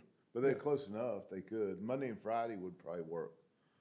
Yeah, or Tuesday. yeah, I can go with Tuesday that. night For or some reason, I was thinking Monday, Tuesday, and Wednesday. And as far as the football games, the old gentleman, the old general manager that worked at GFL agreed to just drop an open top up here on football game days Oh, did he? at no charge. But that was kind of a verbal agreement that, and he's no longer there, so Oh, we'll have to really? pursue that same agreement. The gentleman we talked to, Yeah, he gone? he's gone. Oh, well, you just remind him of it. I know. What, Robbie, why don't you just run it by them and see if it would be an option for Tuesday and Friday, starting May, let's say May to November. Okay, And that would cover football, soccer, the school getting out, and the summer, rentals or whatever. I'll just make that a motion, that maybe Mr. Rigsby will second it, and we'll make that an official request. is that okay to do in the special call meeting circumstance? I don't know if that Well, steers away from the budget We purpose. advertised it was dealing with the budget, so I think it's within the purview of the budget. Okay, yeah, as long as Chuck's good with it, I'm good with it. Okay, so we got a motion and a second. Because we're trying to figure out how to spend this $3,000, I guess is what we're talking. Yeah, well, hopefully this is Well, free. Hopefully, yeah, it's still Yeah. not spending. But I still think, even if it's not, I still think it's worth at least getting a price, because I think there's a needed service there. If you want to err on the side of caution and just come to a consensus, I will do it. I'll reach out to them, Yeah, so Yeah. well, I mean, at worst, how many trash cans we got down 13. there? You got 13, so that'd be 70. That's a bunch. Every quarter, $280 per trash can. I mean, that's what we run up to, about spending our $3,000. If we don't want to spend if we don't have to, but All right. Thank you. Well, I guess I will withdraw my motion. Well, I mean, can you at least, do we need a motion to at least inquire about the possibility of them doing it for free? I think it's just, there's a consensus of the Yeah. board that that's. Yeah. yeah, Robbie will do it. Yeah, we're good. I spoke with them a lot over the last couple months with all of the snow, so. I feel good that they'll accommodate our request, or at least tell us why they wouldn't. I hate that guy left. I do too. I do too.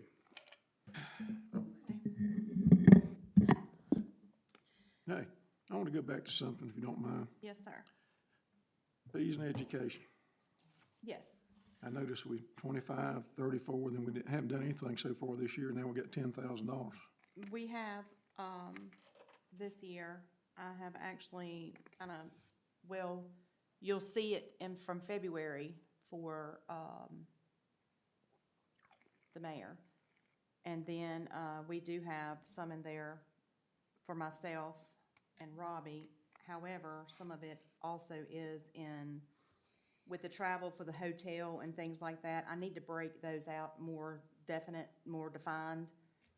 And I will do that. So that's just a blanket for everything. Yeah, because we never know what we're gonna be charged, for our education as long as council allows us to go. And then where the mayor is actually, he's being educated, which, I think is important too, so I think we all should be educated. But, yeah, it's just a blanket for the fees in education, for conferences and things like that. I will bring it up again, I'm sure, but I have reservations about sending anybody to a casino using public money. Yeah. Well, I get educated every once in a while, but I do it online.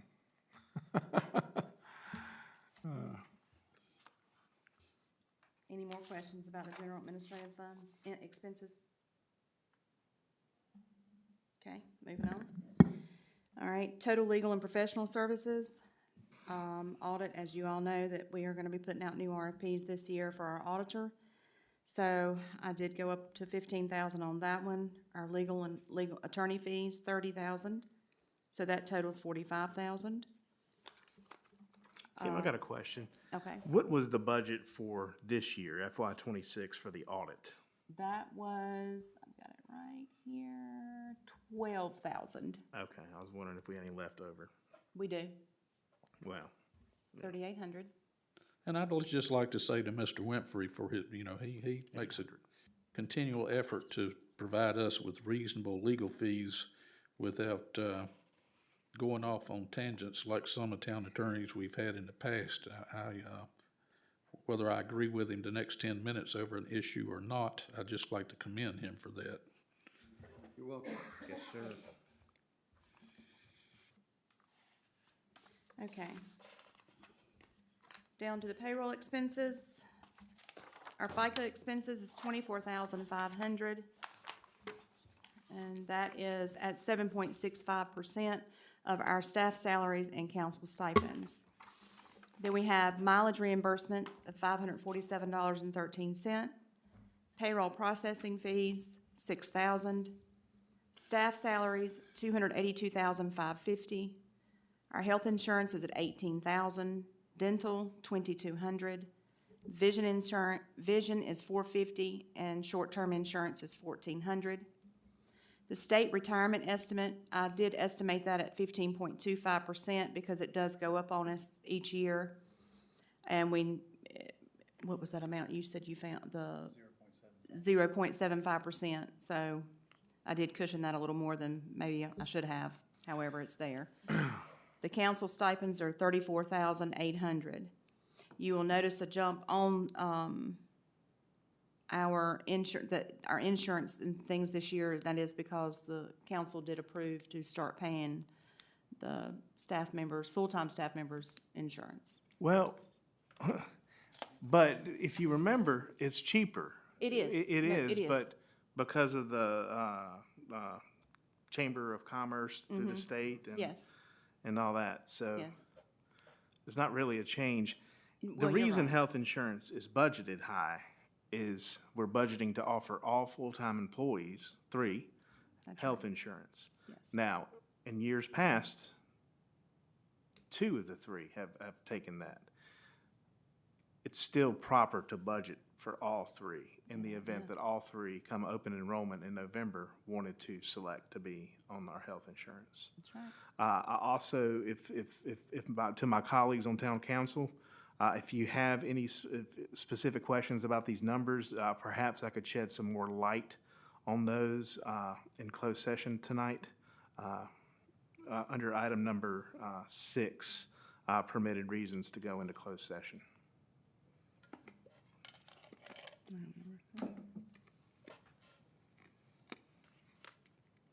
Okay. We'll move down to, besides what Derek just said, does anybody have any questions for me on this one for now, or closed session? Okay, public safety expenses, fire inspection and investigation, 10,000, Guilford County Animal Control Services, 24. Now, Talk about that. Why did you, the Stokesdale Elementary deputy coverage? Why is that blank? well, I guess I saw the stoplights. You know, I just proposed the budget, you can put it in there, you know, back in there. Yeah. Was there any, was the $1,000 able to cover that? Yes. I mean, we don't have to spend it if they don't need it. You said no. I don't think anybody, signed up for it, did they, Robbie? Last year? Let's see, the first time, we requested that first week, I think we got a day. And then, when they implemented the new traffic pattern, we did it again. We ended up getting maybe a couple days worth, but I do know the rate increased pretty significantly. So we couldn't afford 5 days, but like we had in the past. We could afford 4. Yeah, I think that's right.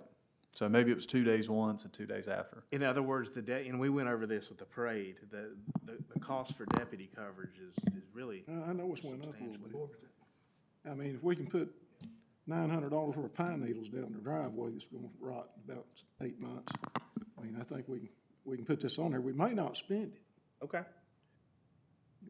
It may not be needed. Well,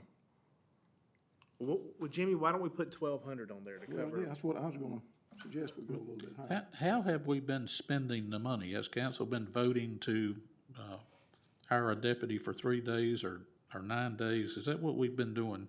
Robbie puts it on the, Robbie, tell him how you do it. So First, it starts out with a no, formal no. request from the principal. What I was speaking about was suspending authority. understood. So, yeah, Miss Bennett would send a request asking for those deputies, and then I'll let council know. And then, it's always been in the budget for that specific purpose. So the council will typically respond, typically Jimmy, and, we go forward with the request. So, Did she there's- put that request into the sheriff's office? I'm just playing devil's advocate. has she? I don't know. Shouldn't she? I, And if we've got stoplights up there, wouldn't that be sufficient enough now to handle the traffic? That's what they were designed for. That's what they were installed for. So why are we still gonna pay $1,000 And that was the for a reason deputy? I think Kim was saying she didn't put it there. Yeah, we may not need it, but it's there if there's a reason for it. Well, What if we put 1,200 there and then went back to, There again, I feel the same way you do, Jim. I don't think it's something that we should do, but it's something we should do. I mean, we're not obligated to do it, but Jimmy, do you want it there? I absolutely think it should be there. Okay, Robbie or Kim, what if we put 1,200 there? Yes. And, I mean, I can remember when the school used to come and ask for $25,000 years ago for things. They never asked for anything except this. And I just, okay, Ms. Thacker, how does the spending authority work? I understand the money's in the budget, but who is authorized to spend this money?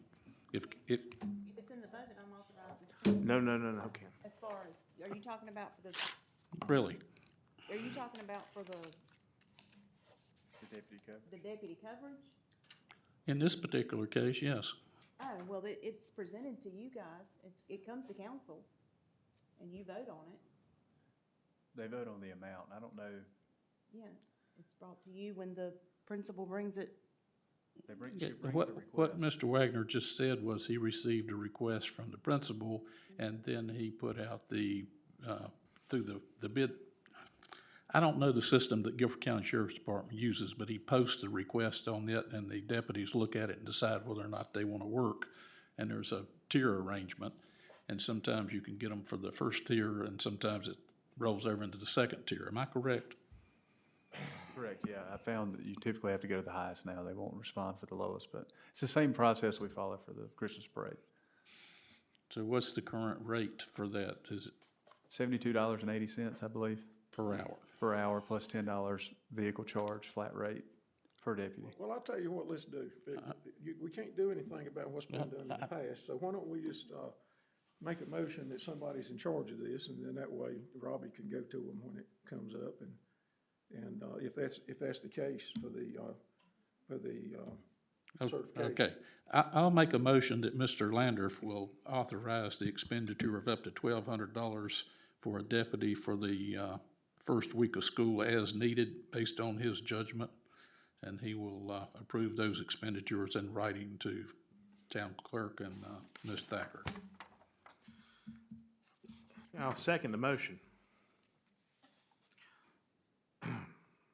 Any further discussion? This is not our position. This is the county's position to handle this cost. I think we're out of line here, and I think we're worried about pine needles, but we don't mind throwing $1,200 to cover somebody else's deficit, and that's what we're doing. But I'm a no. Well, that's the way I see it too, Jim. I know, We're then worried why about wouldn't I pine put needles. money in the budget, and why not put it back on the school to say, you know what, I'm sorry, but we can't cover this, you need to call your school system, Well- or you need to call your county. What, I mean, we're bailing them out, is what we're doing, and we've already put a stoplight up and done all that, and we're still putting a safety net there when we got a stoplight, and we've got time to get the stoplights working, so why are we still going to be willing to pay for a deputy? We're not saying we're going to. Everything may be smooth, there may not be any reason to have it.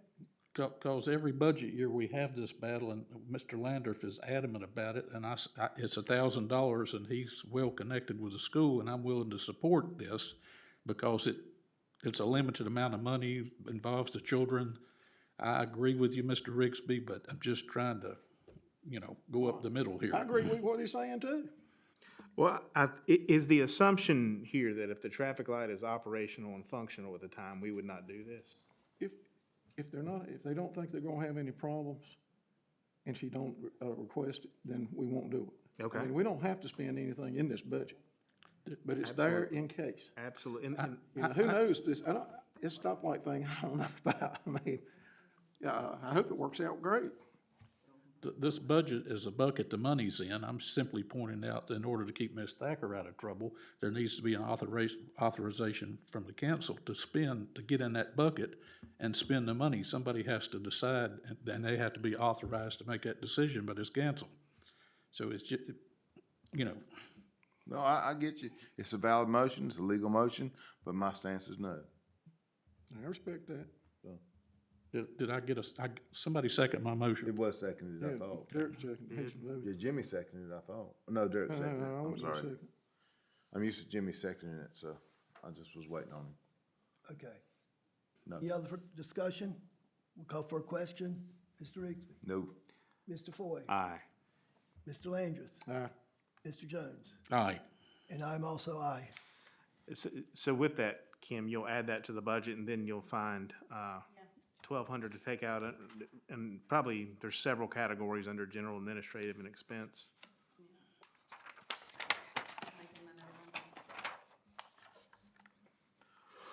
Okay.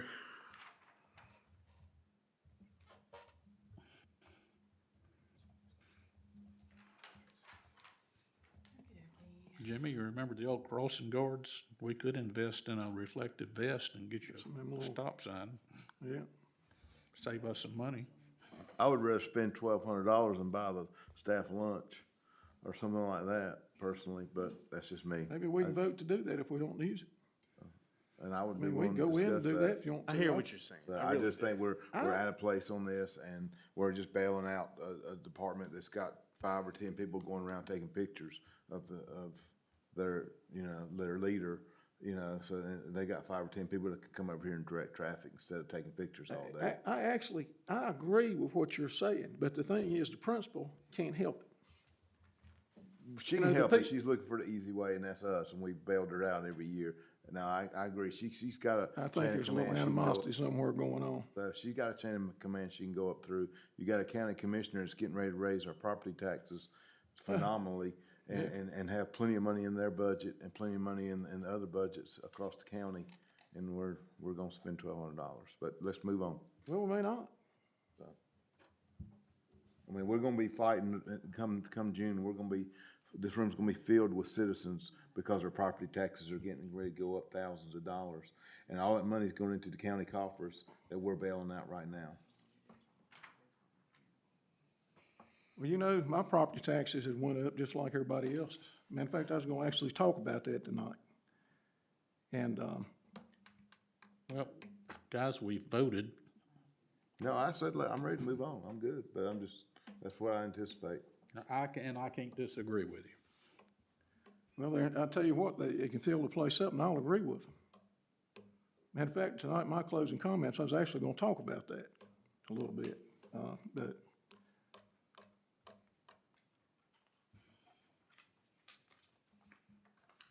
Okay. We had fire inspections. Actually, we were, and then Guilford County Animal Control, so we're, And that contract is expiring. Correct, yeah. Our contract with Guilford County Animal Services expires June 30th of 2026. So I've reached out to Jorge Ortega, who's their director, and made him aware of this, asked him to give us a revised contract that I can put before council as well as a number. So he said he's sent the request to the budget team and hoping to have something soon. Thank you. Mr. Winfrey, you've been to law school, but I just feel compelled to remind you that those interlocal contracts with the county are all tied together through about 7 different documents, and I hope you have those and have that well in hand when you're looking at this stuff, because there's certain verbiage that connects the contracts like a daisy chain. It's, to my layman's mind, it's a very odd thing. Well, I have not scrutinized those, so I'll look at we have one for planning, animal control, I forget what the others are. We've got a whole folder of them. I'll send you what we've got. So the most recent, of course, is Animal Services. That was 2 years ago. Right. Yeah. So to answer your question, I'm not up to speed on them, but I'll get up to speed on them.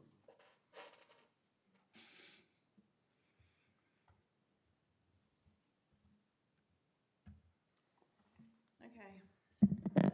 So that makes the total public safety expenses $35,200. And I'm going to have to look up here and figure out where I'm gonna offset that from. However, we'll move down to the reimbursement from Water Enterprise Fund for shared overhead. That percentage this year is 48.2%. What does that mean, Kim? That means, and it's the split allocation from the salaries.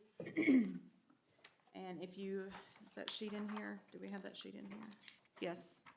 If you flip over to page 6 of your budget proposal, you'll see how the percentages, how we have figured, Robbie has helped me figure these percentages as far as the water system customer service manager. She's at 95% for the water enterprise account, 5% for general. Finance officer, budget officer is 50-50. Town administrator, town clerk is 60-40. The deputy clerk is 80-20. And we do have a buffer in there for 50-40.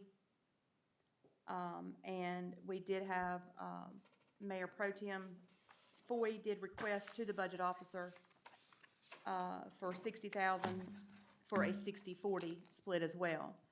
So when you split those, your percentage, we've got general fund comes up to 51.8, and the water enterprise is 48.2. So therefore, the water enterprise, the shared overhead expense is then billed from the general fund to the water enterprise to reimburse the overhead expense back to the general fund for these percentages, for the average percent. And that this year, at the way it is right now, comes to 48.2%. All right, Kim, I'm gonna pass out some, well, first I'm gonna talk about what I like to do, to talk about the salary split. You know, I think we've done a good job of communicating this, in terms of what we budget for that. It's all laid out in the budget by line item. When the first year we were, on council, I guess on 2020, we had a policy that spelled out the methodology, and really, we've got away from updating that policy every year, and I guess more years of being, you know, in the seat, that perhaps a resolution is the better way to look at that. So I have drafted a resolution that really spells out the methodology of the salary split. If you could pass that down. Throw that, Chuck. Has Mr. Winfrey reviewed this, Mr. Foy? He has not. He has not. I would like to read it into the record. It's a resolution establishing the cost-sharing methodology between the Water Enterprise Fund and the General Fund for fixed overhead and shared personnel costs for fiscal year 26-27. My mic's going in and out, isn't it? Yeah, please do this.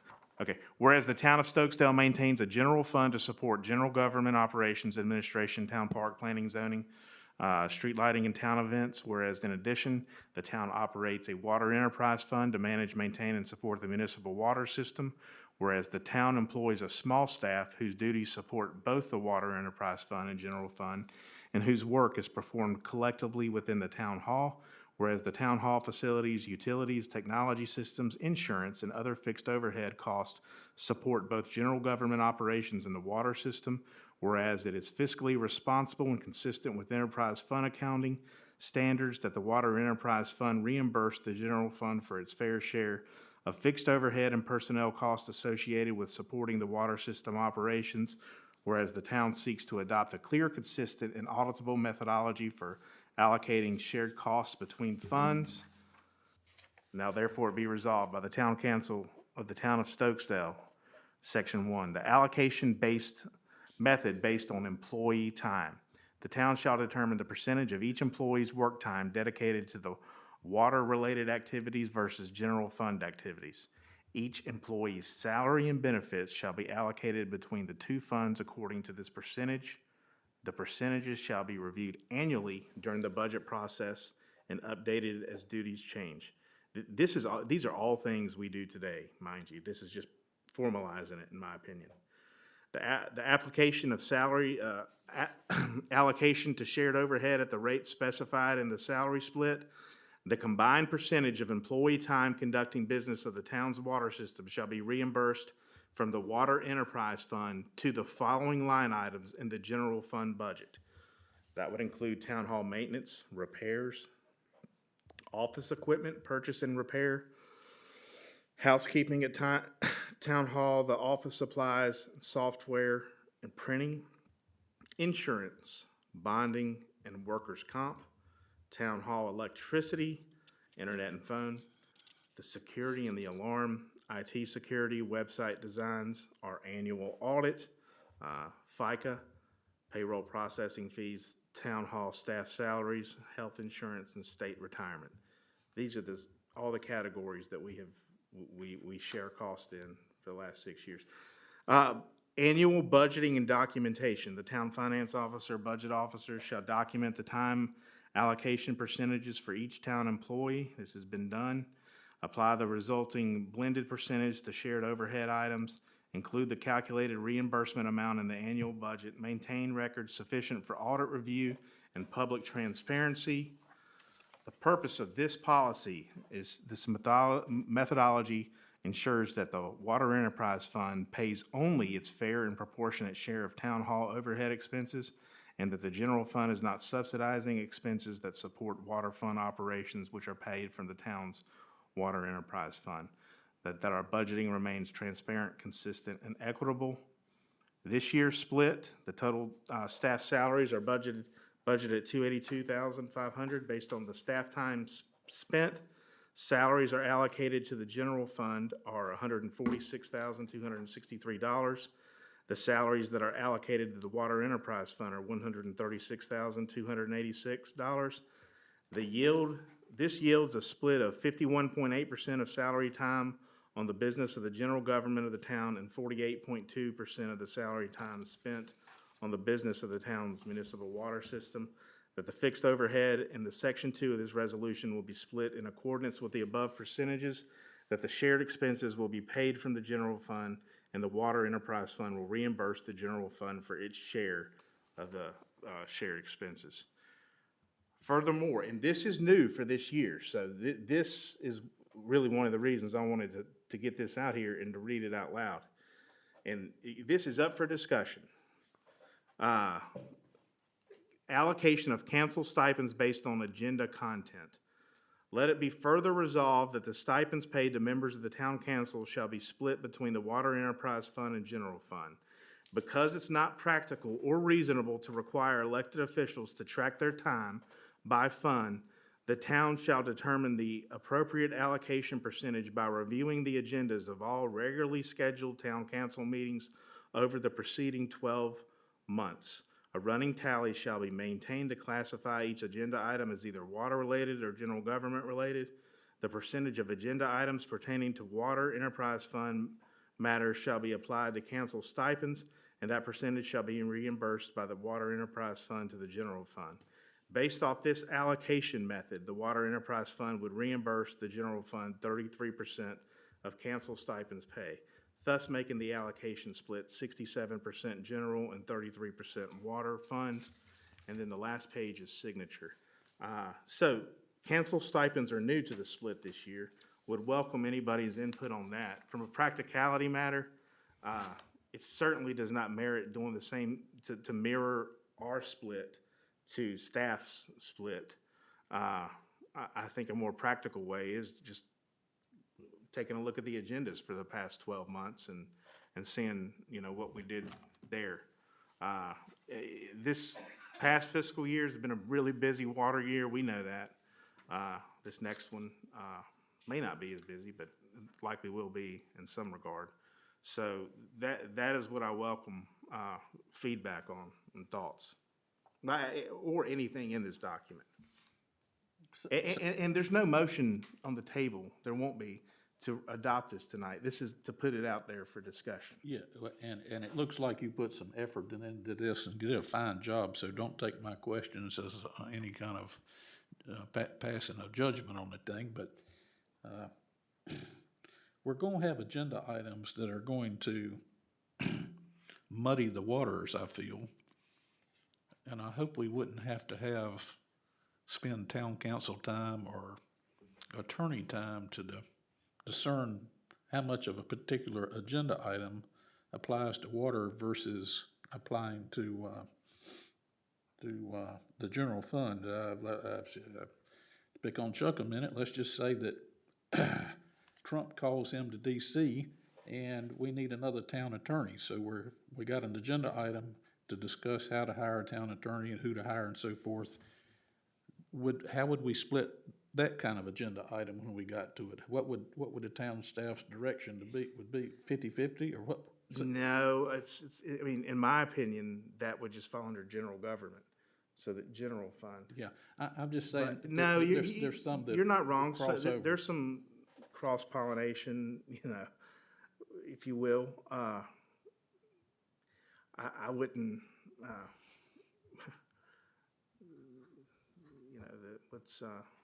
the enemy of good is perfect. I don't want to overanalyze it to get it perfect. I want there to be a clear methodology. Well, I just don't want the town staff in the back room pulling their hair out and flipping coins and Well, I trying to mean, decide which way it goes. Robbie, what are your thoughts? I actually requested that you do this exercise of going back to the past 12 agenda items and keep a running tally. From your perspective, were you unclear on any items, or? Gotcha. No, so yeah, you're correct. I went the last 12 regular town council meetings, pulled up the new business items, and the methodology that I used was if it was most certainly general government. If it was most certainly water system. For instance, you guys, within the last 12 months, approved in a contract to audit accounts. Well, my thought on that is there's one auditor, two accounts, general and water, so I gave a point to both. So if the waters are muddy, I would just do 1 and 1, and it would cancel out anyways. But in the grand scheme of things, I don't remember the total number. It was well over 100. I don't know that 1 or 2 would throw the average off that incredibly bad. I like your idea of just counting it for both. I mean, that makes a lot of sense. Could we perhaps look at the agenda item versus a disbursement from the Water Enterprise Fund? If money wasn't spent from the Water Enterprise Fund on that agenda item, then it's not a Water Enterprise Fund item. Would that simplify anything? So not all of our agenda items require a disbursement of funding. It can be an agenda item for discussion. For instance, you guys had an agenda item to discuss letters being sent to residents impacted by the new water line extension. That was strictly water system related, but it would have been at no cost to the town. So in that case, I gave it to the Water Enterprise Fund. Yeah.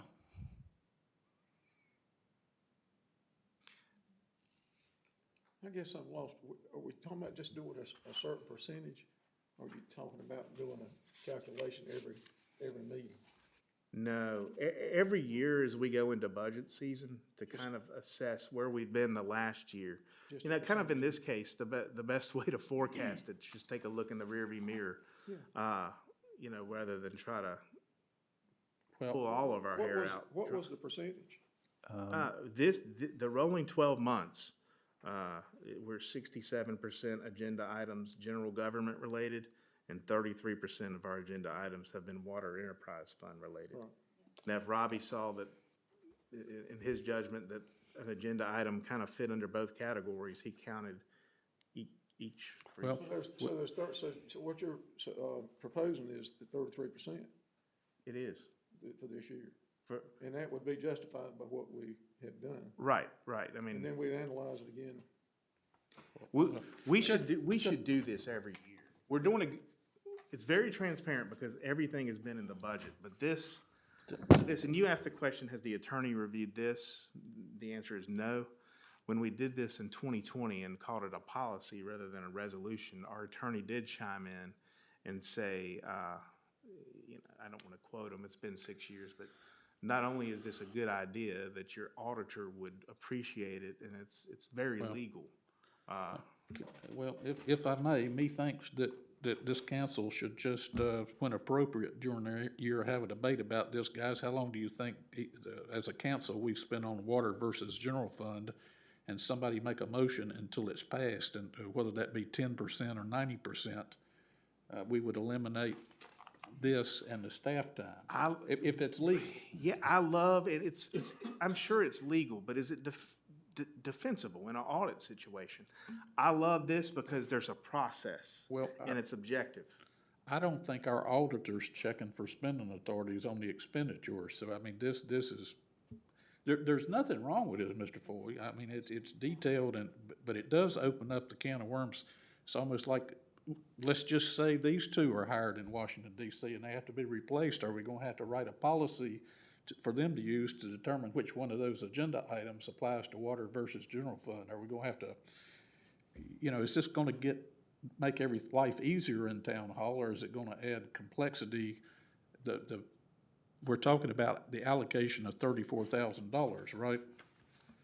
When this council could take a stab at it and vote, and we would be legal, and that vote could be given to the auditor as to substantiate that percentage. We might be legal, but would it be proper from an auditing perspective? I have been asked. in the past how the percentage for the allocation has come up. And I was able to show that it was split for the salaries. So I have been asked that question. How- And I would expect that you're asked that question. Yes, I And I have think been what we're asked. doing now is adequate. Yes, This is better, I agree. in my opinion. I do agree. Because this, you're actually doing an analysis of figuring out, and, I mean, I like it because it's detailed and I'm able to give, This is what you give the auditor. I'm able to give it to the auditor. We're talking about a lot of inputs here to split up $34,000 that at the end of the day, you know, it's going from one hand to the other for the citizens of Stokesdale. Yeek. But we just do it one time, once a year, this at is- the budget time. This is part of the sausage-making process of creating a budget, in my Yeah, opinion. yeah, but Mr. Wagner has to go through every new item and render a classification, Well, I mean, do all that tallying. we have a lot of requests of Robbie that take a lot longer than this. I mean, how long did that take? What, It took me about an hour. yeah, An hour? And Well- that, it's just 12 meeting agendas. Now, that was for 12 months, though. Correct. Okay, so you're talking about 10, roughly, well, 5 minutes, we're 5 minutes of. We're agenda, moving the yeah. judgment call from this council to staff so far as looking at a agenda item and saying, that's general fund, that's water, or that is, I don't know. Yeah, I think Robbie has the ability to look at a budget item, or, excuse me, an agenda item and discern. Well, Does the clean out of a water tank, is that gonna fall under water, or is that gonna fall under our general government? I mean, Well, if, I would be a little more open to this idea if it's $340,000 for no, I ain't gonna say that, $340,000 allocation, somebody will say that'll be a raise for us. But $34,000, a resolution, more staff okay. time and more budget time. keep in mind, I'm giving this a lot of oxygen because the bottom part of page 3 is new. But there's 2.5 pages in here of the resolution too that support the methodology for Yeah. our entire budget. Well, I got the gist of it pretty quick. I'd rather, you know, be able to read it again before I was voting on it, of I'm not course. asking them for a vote I tonight. understand. Well, nothing wrong with it. Just question if we need to be that precise. Absolutely. Absolutely.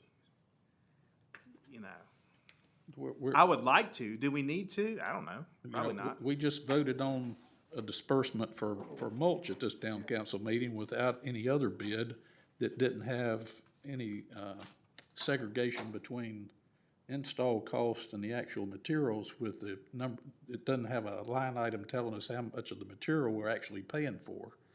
And so I'm just using that as an illustration of, there's a place there that we could tighten up a little bit with that particular contract that's in general more important to me than this process.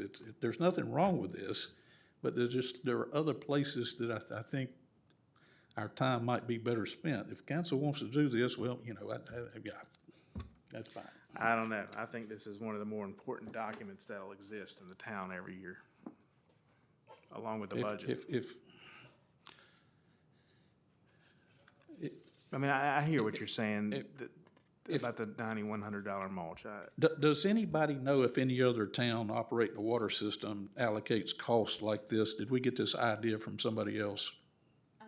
Eden, I think, Eden, when Mr. Rouse was our auditor, and when I first presented this in 2020, I believe it was, yes, it was 2020. Yeah, he suggested the methodology. He didn't really suggest, to the best of my knowledge, this kind of detail in a resolution. No, he did not. However, I I like did it reach out. Yeah, because- I do too.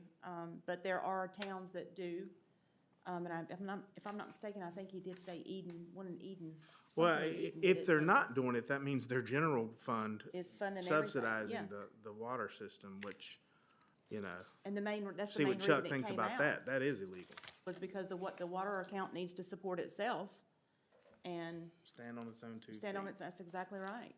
Because the general fund was footing everything for the water enterprise. And that's why it was brought to council's attention that year. I think it's transparency. I think it's being transparent with the citizens, by putting this resolution out. I mean, that's my opinion. I think it's good to do. And, you know, as a recommendation, as the finance budget officer for the town of Stokesdale, I think it's a great recommendation. I think it's a recommendation that council should really consider. Okay, so I heard Mr. Wagner say that he was able to do an entire year in about an hour. That's correct. That's what you said. That's All right. correct. Yeah, oh, you think about it, Young man, I just wouldn't want to hear a complaint in 6 months that somebody has had to take 2 days to do the same thing you just did in an hour. understood, yeah. Okay, so maybe you should say 2 hours, just to give yourself a little latitude. Well, it was only 12 agendas. I did 12 regular agendas, so 12 pieces of paper that are usually anywhere from 2 pages to 4 pages. I went to new business, which is usually no more than 6 or 7 lines, and just deciphered. It took me longer to create the spreadsheet than it did to to count them out. But now that the spreadsheet's created, it's a template. I can use it year after year. You can do it quicker than the time we've took to talk about it tonight, can't you? I'll aim for 30 minutes. Look, that was funny, Jimmy, but I think this is important, guys. I really do. One thing, Mr. Foy, I guess my attorney's fees, you may want to think about, because I don't see how we allocate. So- Currently, I've been doing ARPA. To your credit, you are very detailed in your invoice. This is water business, this is, and you'll see in the water fund that Kim, excuse me, actually added, I think it's like $6,500 Okay, gotcha. for legal water Okay, matters, so that's all rolled up in there. Okay, gotcha. such as water theft. We even, when Kim gets to the water budget, we even put a revenue line item for water theft penalties this year. Well, good. I did. So we want to track what you're pulling back in. Okay, Making a profit center. okay, Mr. Foy, final question, if I may. Yes, sir. Why did we just go with the agenda items on a regular town council meeting versus not including those from a special call meeting? Just because the regular one we know happens every year, I had to pick something, and that's just what I picked. I wouldn't object to go back and grab it all, I'm just asking. but you know, Probably said another hour. yeah, I mean, I don't know. I mean, I'll be glad to do that. It's like I said, the process itself was not difficult, and I feel like it was good. Not only did we do it for regular meetings, we had done it for other, so I think it's good. I think it's well. It should the council decide we wanted to include the special call meetings, would that change that hour time frame to maybe 2 hours? Or what's your gut feeling? Well, you about don't have near as many special called meetings. You don't typically have one a month unless something special comes up. I don't recall how many we had in the last And 12 the months. agenda items are normally fairly limited for a Yeah. special call. I'll be Just glad. asking. Yeah, I'll be glad to take another stab at it and see if it changes the amount. I understand where you're coming from with the 12 months, because you're gonna have 12 meetings a year, every year. And you don't know how many special call meetings you're gonna have. So this year, we got the average from 12 meetings. Next year, we might get it from, if we do the council special call meetings, you might have 20, you might have 10. So it's just tough to say. It's not perfect, and that's not what I'm striving for here. I'm striving more for a process that is well-defined and document that makes sense. I'm not gonna make it a demand, but I would like to see the special call meetings added, and this young man, I'll look at it in terms of he can do this in a half a day consistently from year to year, and that's the amount of staff time that I would have in mind if I vote for this resolution, not 2 weeks of staff time. Yeah, so add the special called meeting. If it changes the 6733, so be it. And when we convene in April, we'll include that. That is perfectly fine. Again, I'm just looking for an objective process that we can consistently follow. Well, I think you did a good job. In your next life, maybe you can follow behind Mr. Winfrey and be an attorney. No, sir. No, sir. U.S. Textiles, baby. You've been punished, that'll be punishment for his current life, I guess. Yeah. You caught me. Yeah. Okay, so I kind of hijacked that. My apologies. Kim, were we at the water? Or have we? Okay. Okay. I just gotta say this, it's 9:25. I didn't bring any food. For whoever called the closed session, are we allowing a little time so maybe Tim can get out of here by midnight? Midnight, I can promise you, I'm not sure. We can probably do much earlier. I just wanna call attention to the time. I don't know how long the closed session will take. Well, if we hadn't spent 20 minutes trying to kick T's item off the agenda. I stand by that. Hopefully the water won't, we'll skim through the water, because we do have other budget meetings set. If you're okay with that. You ought to be ashamed of yourself for doing that. Getting hangry? Well, the time expended was because nobody wanted to go my way. Otherwise, it'd been real fast. Okay, Hey, I don't know till I ask. this is true. yep. Yeah, I'm gonna have to reconsider my second and motions. If we're gonna kick people's stuff off agendas, that's the whole reason I do that, Wow, so everybody can have their say. shoot. Anyway. Guys, let's go over the water. Let's take 10 minutes and at least from a high level and go over the water. shouldn't- I don't want to be here. Come on. Me. But we got business to conduct. Same thing with the general fund as for the water fund, as you see on page 7 of 10. We've got the revenue, the summary on the front. So section A revenue, our local operating revenue is $903,000.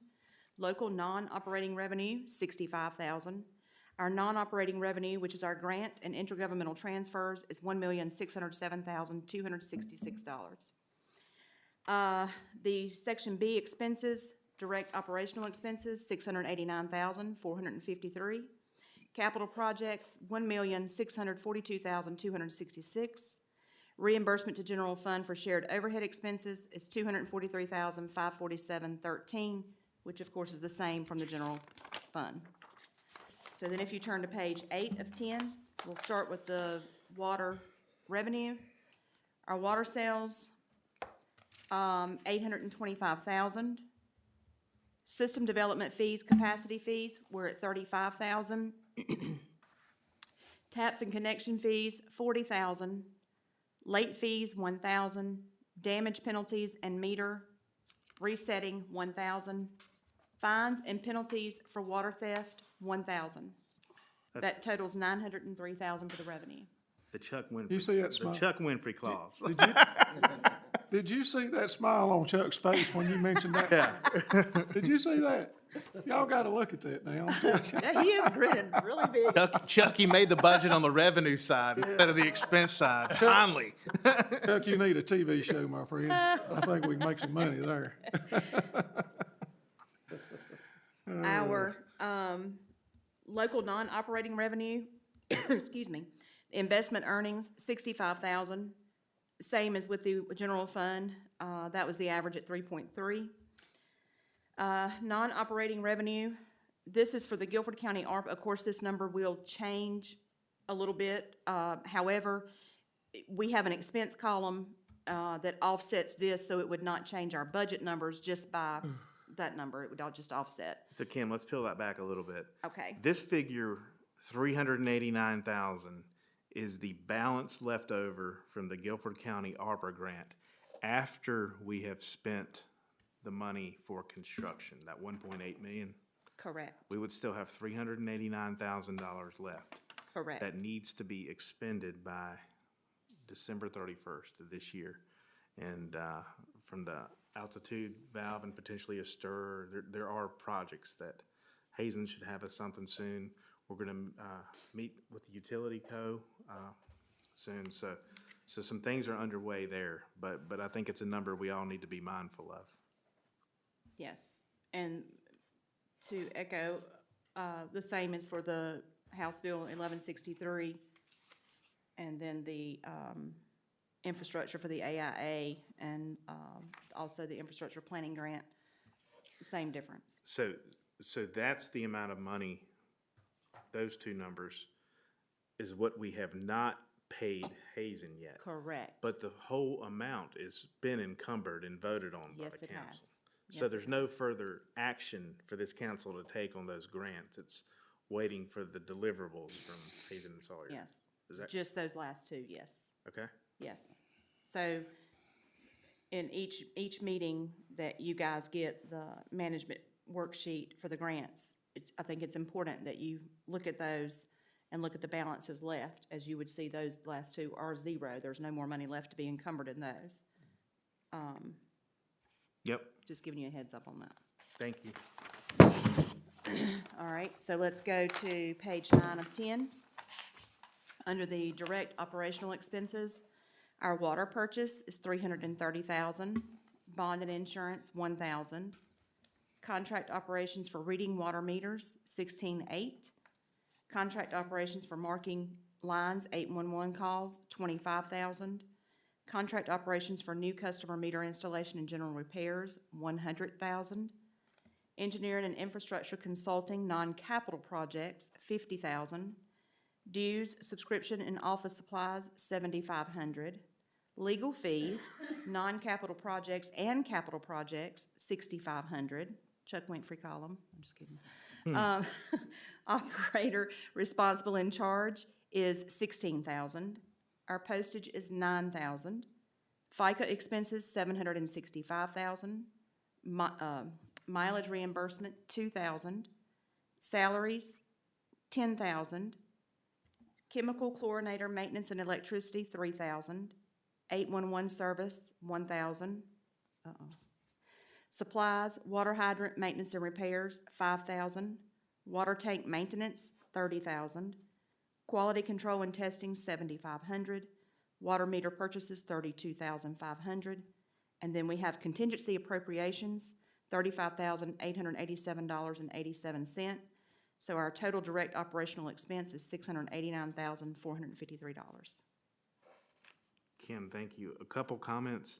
The water tank maintenance at $30,000, that was a request from me because we're going to soon be having discussions with Utility Co. in terms of, we'll get a report out from the project they did in January, the tank clean out, and also maybe some recommendations that we possibly should be employing, as best practices. I don't know what we need to do or what we should, or if we need to do anything, but I think being better in tune to the maintenance of our elevated tank is something we need to do. I don't, and it's recommended, every 3 to 5 years. So perhaps a routine maintenance schedule would be the way to go. Again, I don't know. That's the reason why that is a request that I had of Kim. The second thing that I had, Kim, doggone, Contract. it's legal fees.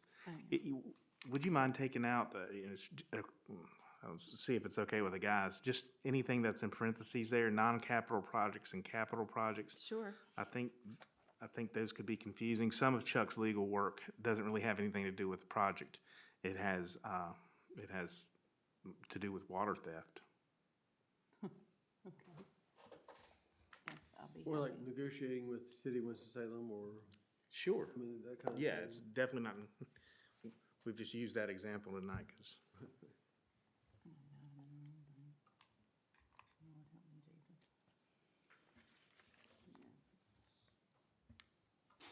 I will take the parentheses off of that right now. Legal fees. all right. And Ms. Thacker, the line where it says legal fees, non-capital projects and capital projects, Yes. if you'll look under 2025 and 2024, that number is 16,000 for both years, the actual expenditures.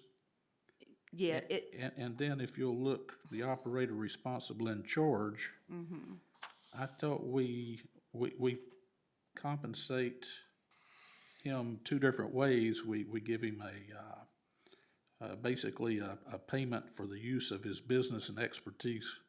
And then we also pay him by the hour, which includes mileage.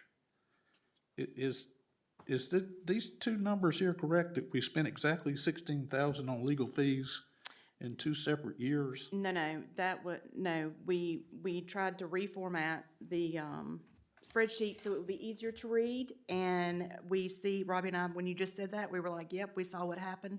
It just needs to be moved down. It shifted down one line item is all it needs to be done, and that will be fixed for the next budget meeting. So the 1616 is for the line item of the ORC, the operator responsible in charge. Well, that's what I was wondering. Yes, you are correct. See, Ms. Thacker, even a blind hog gets an acorn. And Tim, to expand also on that, the salary line item in the Yeah. water fund, that's specifically for the ORC. We'll fix it. We just found we'll fix it, but it'll be right for the next meeting. Yeah, we got it. No, But that one just, might be wrong too, the dues, subscription, office supplies, that might need to come down a line too, I don't know. Yeah, everything, You're just a line or two off. we just need to come down. You got some duplicate, the 12007 is on there twice for, We will Okay. fix those numbers. I promise this looks so much better than what it did though at the beginning. I promise, we were trying to get it all line itemed up and yep, we will fix that. well, we made it to, Yeah, the general fund, we did really good with. we made it to page 9 of 10. We did, but we will fix that, so yes. Okay, any other questions on those? Because we'll move to capital projects.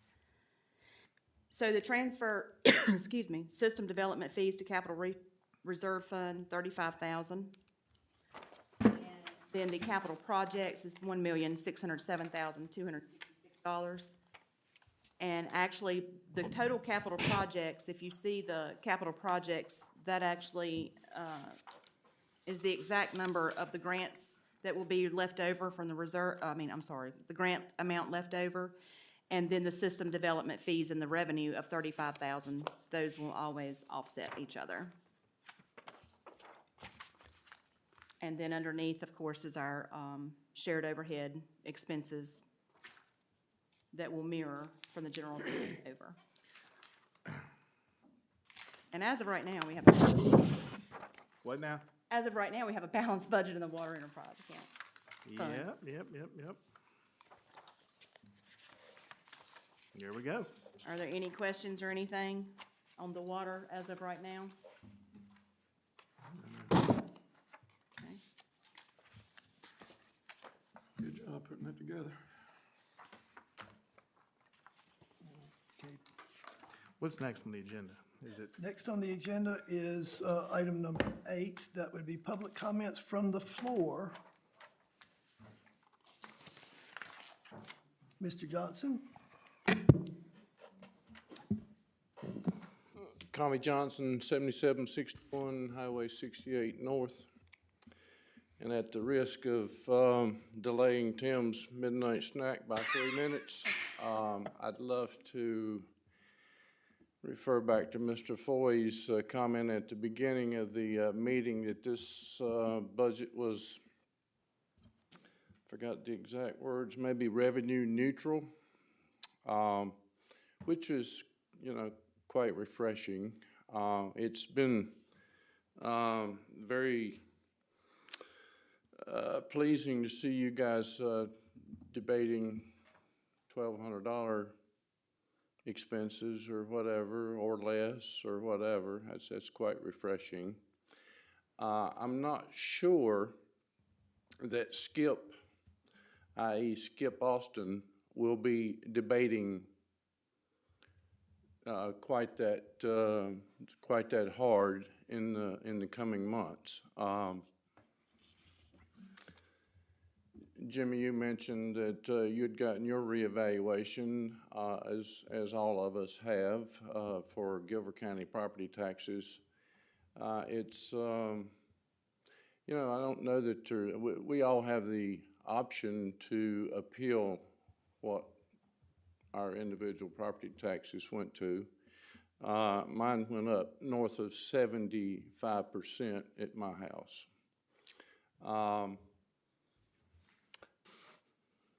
But, you know, where the rubber meets the road is when Guilford County sets the property tax rate. And I'm not sure, based on, I think Casey, my son Casey told me recently that he saw some comments from Skip that they were only, it would not be a revenue neutral budget, but they were only gonna keep what they needed. That's very reassuring to me.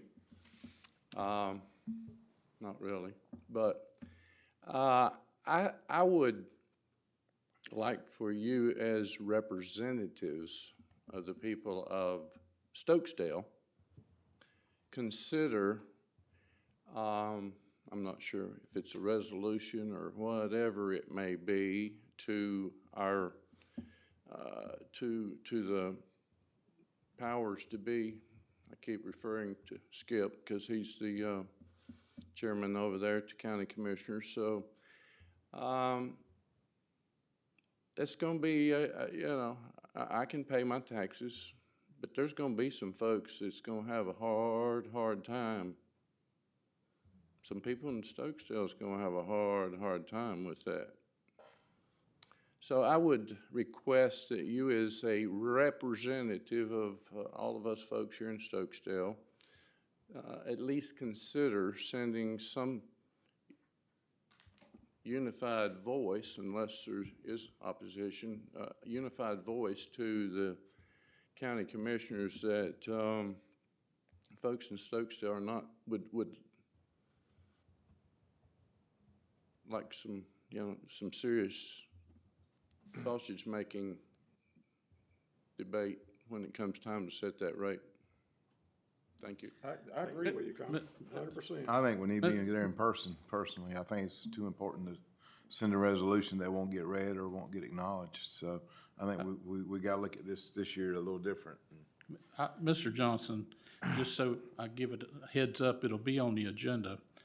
I communicated with Pat Tillman, our county commissioner, today, and he will be here, Lord willing, next Thursday at our town council meeting to talk about assessments and questions and answers. He's going to do the best he can.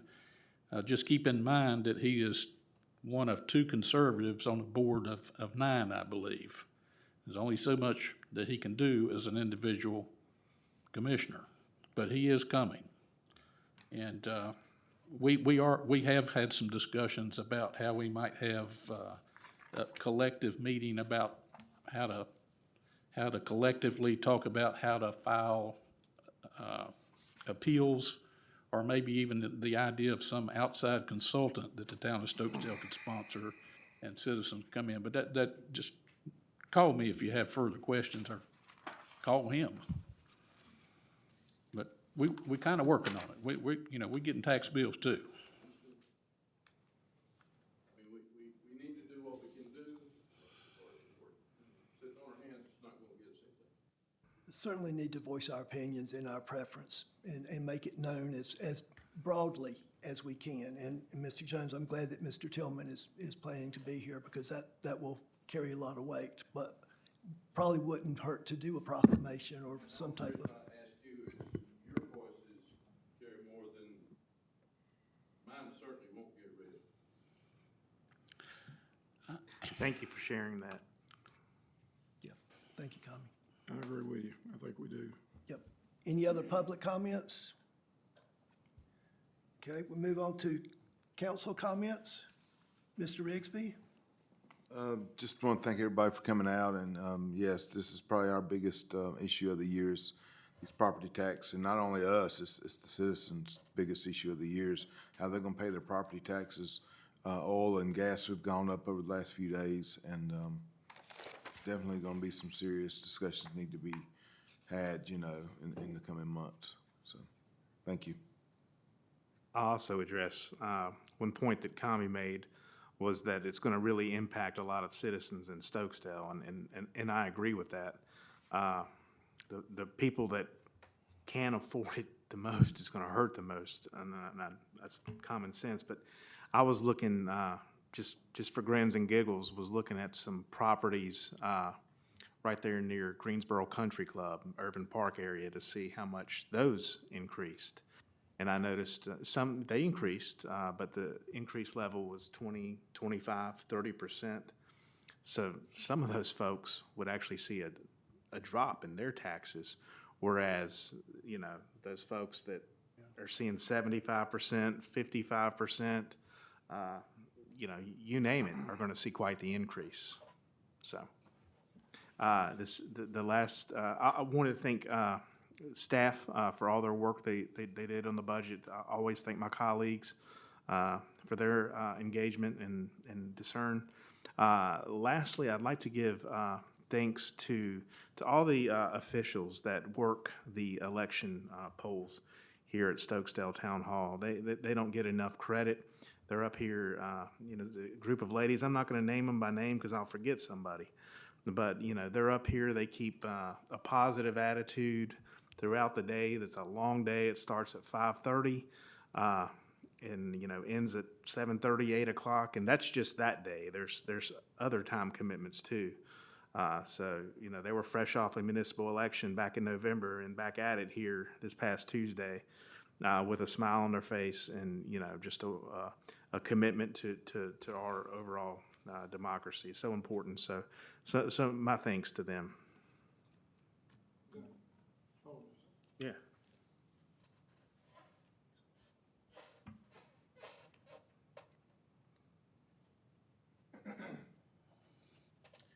I just wanted to mention Priscilla.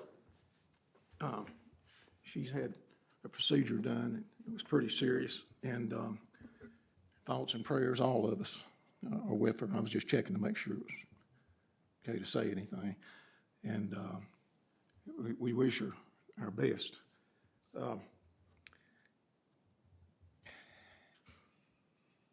In the Rhino Times, Mr. Austin talked about 27,000 new jobs coming to Greensboro.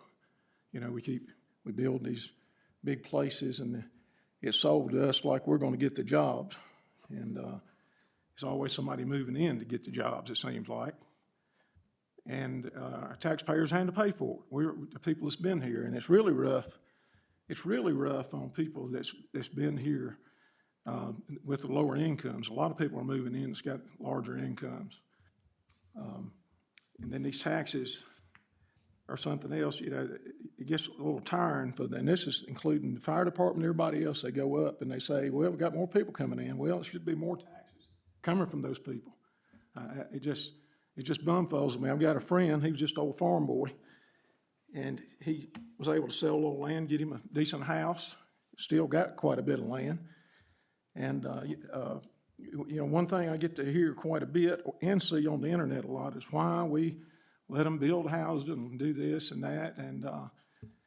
And people can't afford to keep their land. If somebody wanted to keep their land, they can't afford it. His house went up, he has a modest house. His house went up $275,000. And he's, he's just a guy's out working. That's a ton of money. That's a that's a ton of money. And then he's got acreage that has went up quite a bit. He didn't tell me exactly how much, but he was worried about that. And it's it's just unreal. And they say we got to do all these things for all these folks moving in, and I get tired of the factories being built, and then they bring everybody in from Ohio. I'm not against anybody coming in from Ohio.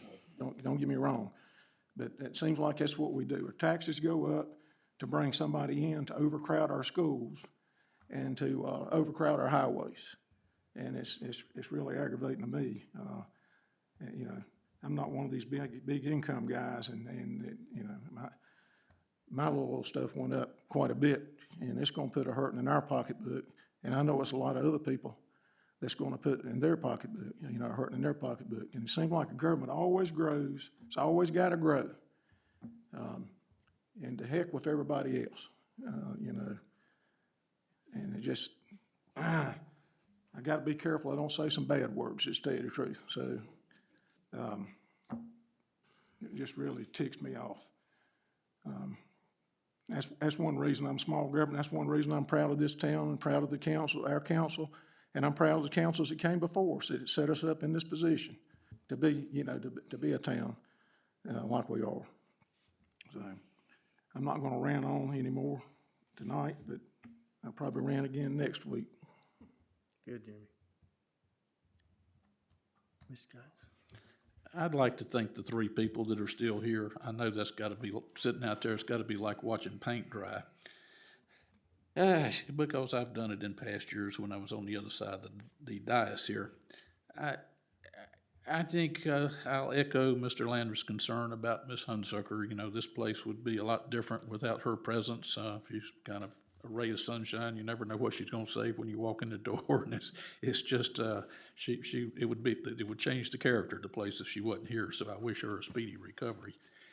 And, you know, as far as addressing the tax reevaluations, I don't think there's too many people that's gonna suffer more than I am based on what I can see and what I've already received. Lots of people haven't received all their tax reevaluations. I have been in communication with our county commissioner about this. He's checked with the tax director. The tax director has promised him that the Guilford County's not holding any back. So there must be a mail truck somewhere that's loaded down that they just hadn't hauled out to have the mail distributed. I don't know what's going on. Same thing online. And so I'm interested in any conversations anybody wants to have with me about what the town of Stokesdale can do insofar as making sure these evaluations or these new assessments are reasonable, that anything we can do to impact the county in regards to tax rate and just get the necessary information. Here, I'm even interested in the possibility of us hosting somebody here that's an expert that could help our citizens with a whiteboard display or something of that nature, line by line, about how to appeal their reevaluations. One of the things that drives me personally crazy is all the phrases and nomenclature the tax department uses. I have been down there before. I've had meetings with the assistant tax director with some of my associates before, and you will get down to the point where they will explain their abbreviations and techniques by basically saying, well, it's because we say so is the reason that amount is put into your assessment. So I'm interested in obtaining a glossary from the tax department that we could have here at the town hall or some way distribute to our citizens so they would know what each one of these abbreviations means and how that's factored in when they prepare these assessments. You know, I am very concerned. When I was running for reelection, that there was more than one homeowner, one voter that I was looking into their eyes and they were looking back at me with tears in their eyes saying that they were maxed out. Their husband had passed, they're on Social Security, that, you know, please don't tax me, I can't pay no more. And I know they're out there, there's no shortage of people that are strapped. I find this to be highly irritating when it follows on behind the COVID Wuhan virus fiasco we had going on, and then the high inflation we have from basically the government printing money.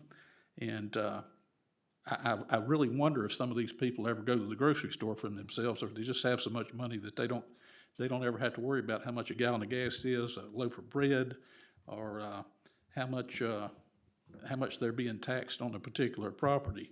But you know, I'm a free market guy, but one of the things I would emphasize to people is you need to vote. You need to know who the candidate is you're going to vote for, but you need to vote.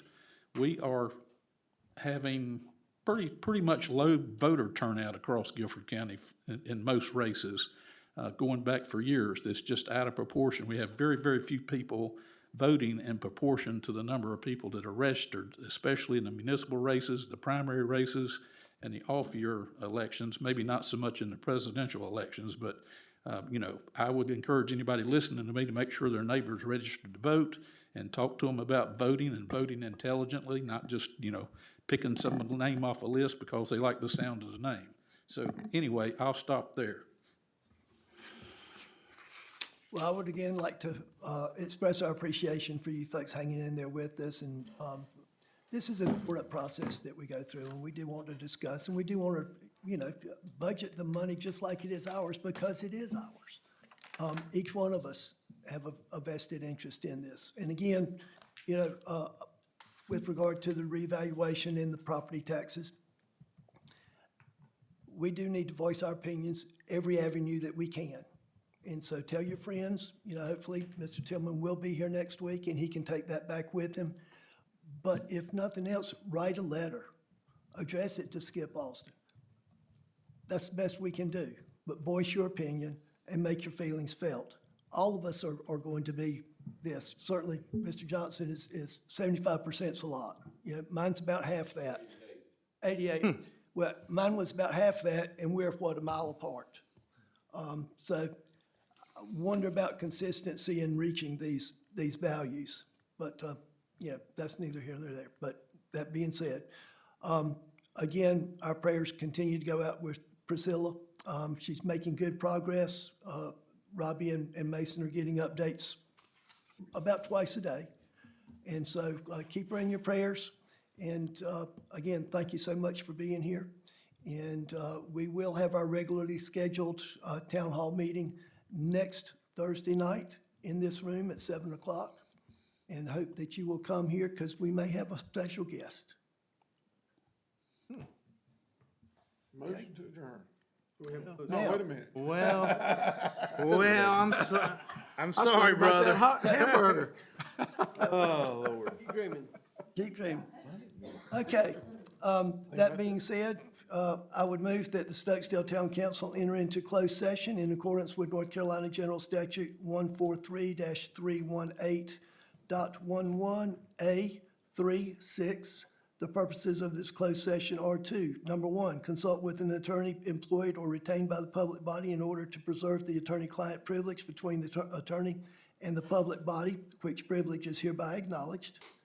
And also to consider the qualifications, competence, performance, character, fitness, conditions of appointment, or conditions of initial employment of an individual public officer or employee or prospective public officer or employee, or to hear or investigate a complaint, charge, or grievance by or against an individual public officer or employee. Do I have a second? Yes, sir, you do. Any discussion? We'll vote. Mr. Rigsby? Aye. Mr. Foy? Aye. Mr. Landry? Aye. Mr. Jones? Aye. And I am aye. Chair's too low.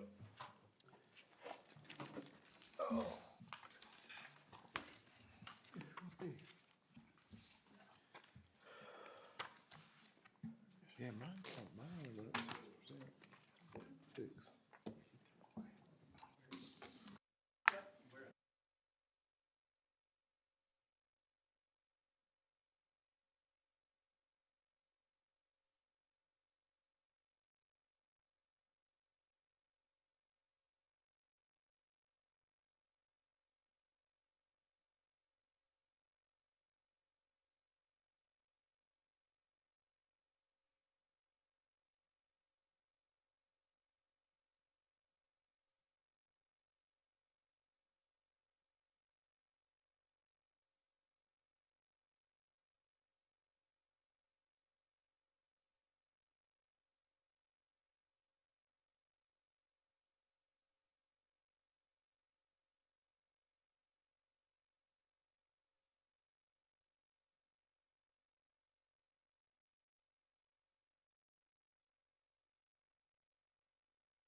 So you want me to make this motion?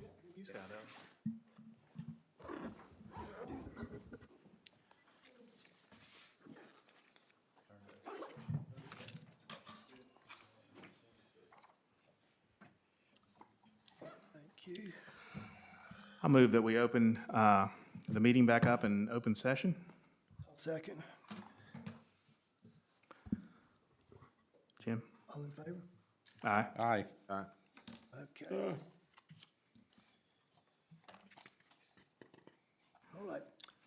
I'd like to make a motion for $10,000 to be paid to 8601 NC 65 easement, and would authorize Kim to pay that $10,000. That's in connection with the cold water, Yes. water line. It's a I'll second the motion if you're done. Was you done, Chief? Yeah, oh, well, and then I would be responsible to sign the necessary documents associated with that easement Yeah, I'll second. acquisition. I'll second. Any further discussion? Mr. Rigsby? No. Mr. Foy? Aye. Mr. Landrith? Aye. Mr. Jones? Did this motion include that we're paying this for an easement for the NC 65 cold water main project? Is that clear, gonna Yes. be clear in the minutes? yes. I am aye. And I am I as well. Okay, I have another motion. I move that we pay $500 for an easement for 8262 Coldwater Terrace. And again, this is an easement in association with the construction of the Coldwater Terrace water line. And would authorize Ms. Thacker to pay that $500. And again, I would be responsible to sign any necessary documents through that acquisition. Second that Mr. one, Mayor, too. do you mean to say Coldwater Terrace or Coldwater? Well, it's Coldwater, the road is Coldwater Terrace, but it's, I'll second. And it's Coldwater, you're referencing the subdivision road. correct. Yeah. So the subdivision road is Coldwater Terrace, the road is Coldwater. Okay. Yeah, I think the Why- project's why called are- cold water. Just say Why- Coldwater. Why are we down in there working? The main, we're not working on the main that goes into Coldwater Terrace. It should be just the cold water, Road? project. Coldwater water project, line just say project. Coldwater project. Sorry. Okay, sorry. Okay, we'll correct that on both. Mr. Wagner? Yes. You got a second? And that was 500. Yes, sir. And we do have a second. We do? Any discussion? Mr. Rigsby? Aye. Mr. Foy? Aye. Mr. Landrith? Aye. Mr. Jones? I am aye. And I'm also aye. We have yet another motion for $936. This would be for easement acquisition at 8565 NC Highway 65, and would authorize Ms. Thacker to pay that $936. And again, I would be responsible to sign any necessary documents.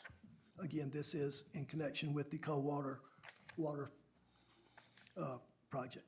I'll second again. Any discussion? Aye. Mr. Rigsby, thank you. Mr. Foy? Aye. Mr. Landrith? Aye. Mr. Jones? I'm aye. And I am also aye. Mr. Mayor, I've got a couple things. Roughly 4 years ago, we had the pleasure of hiring Robbie Wagner to be our deputy clerk.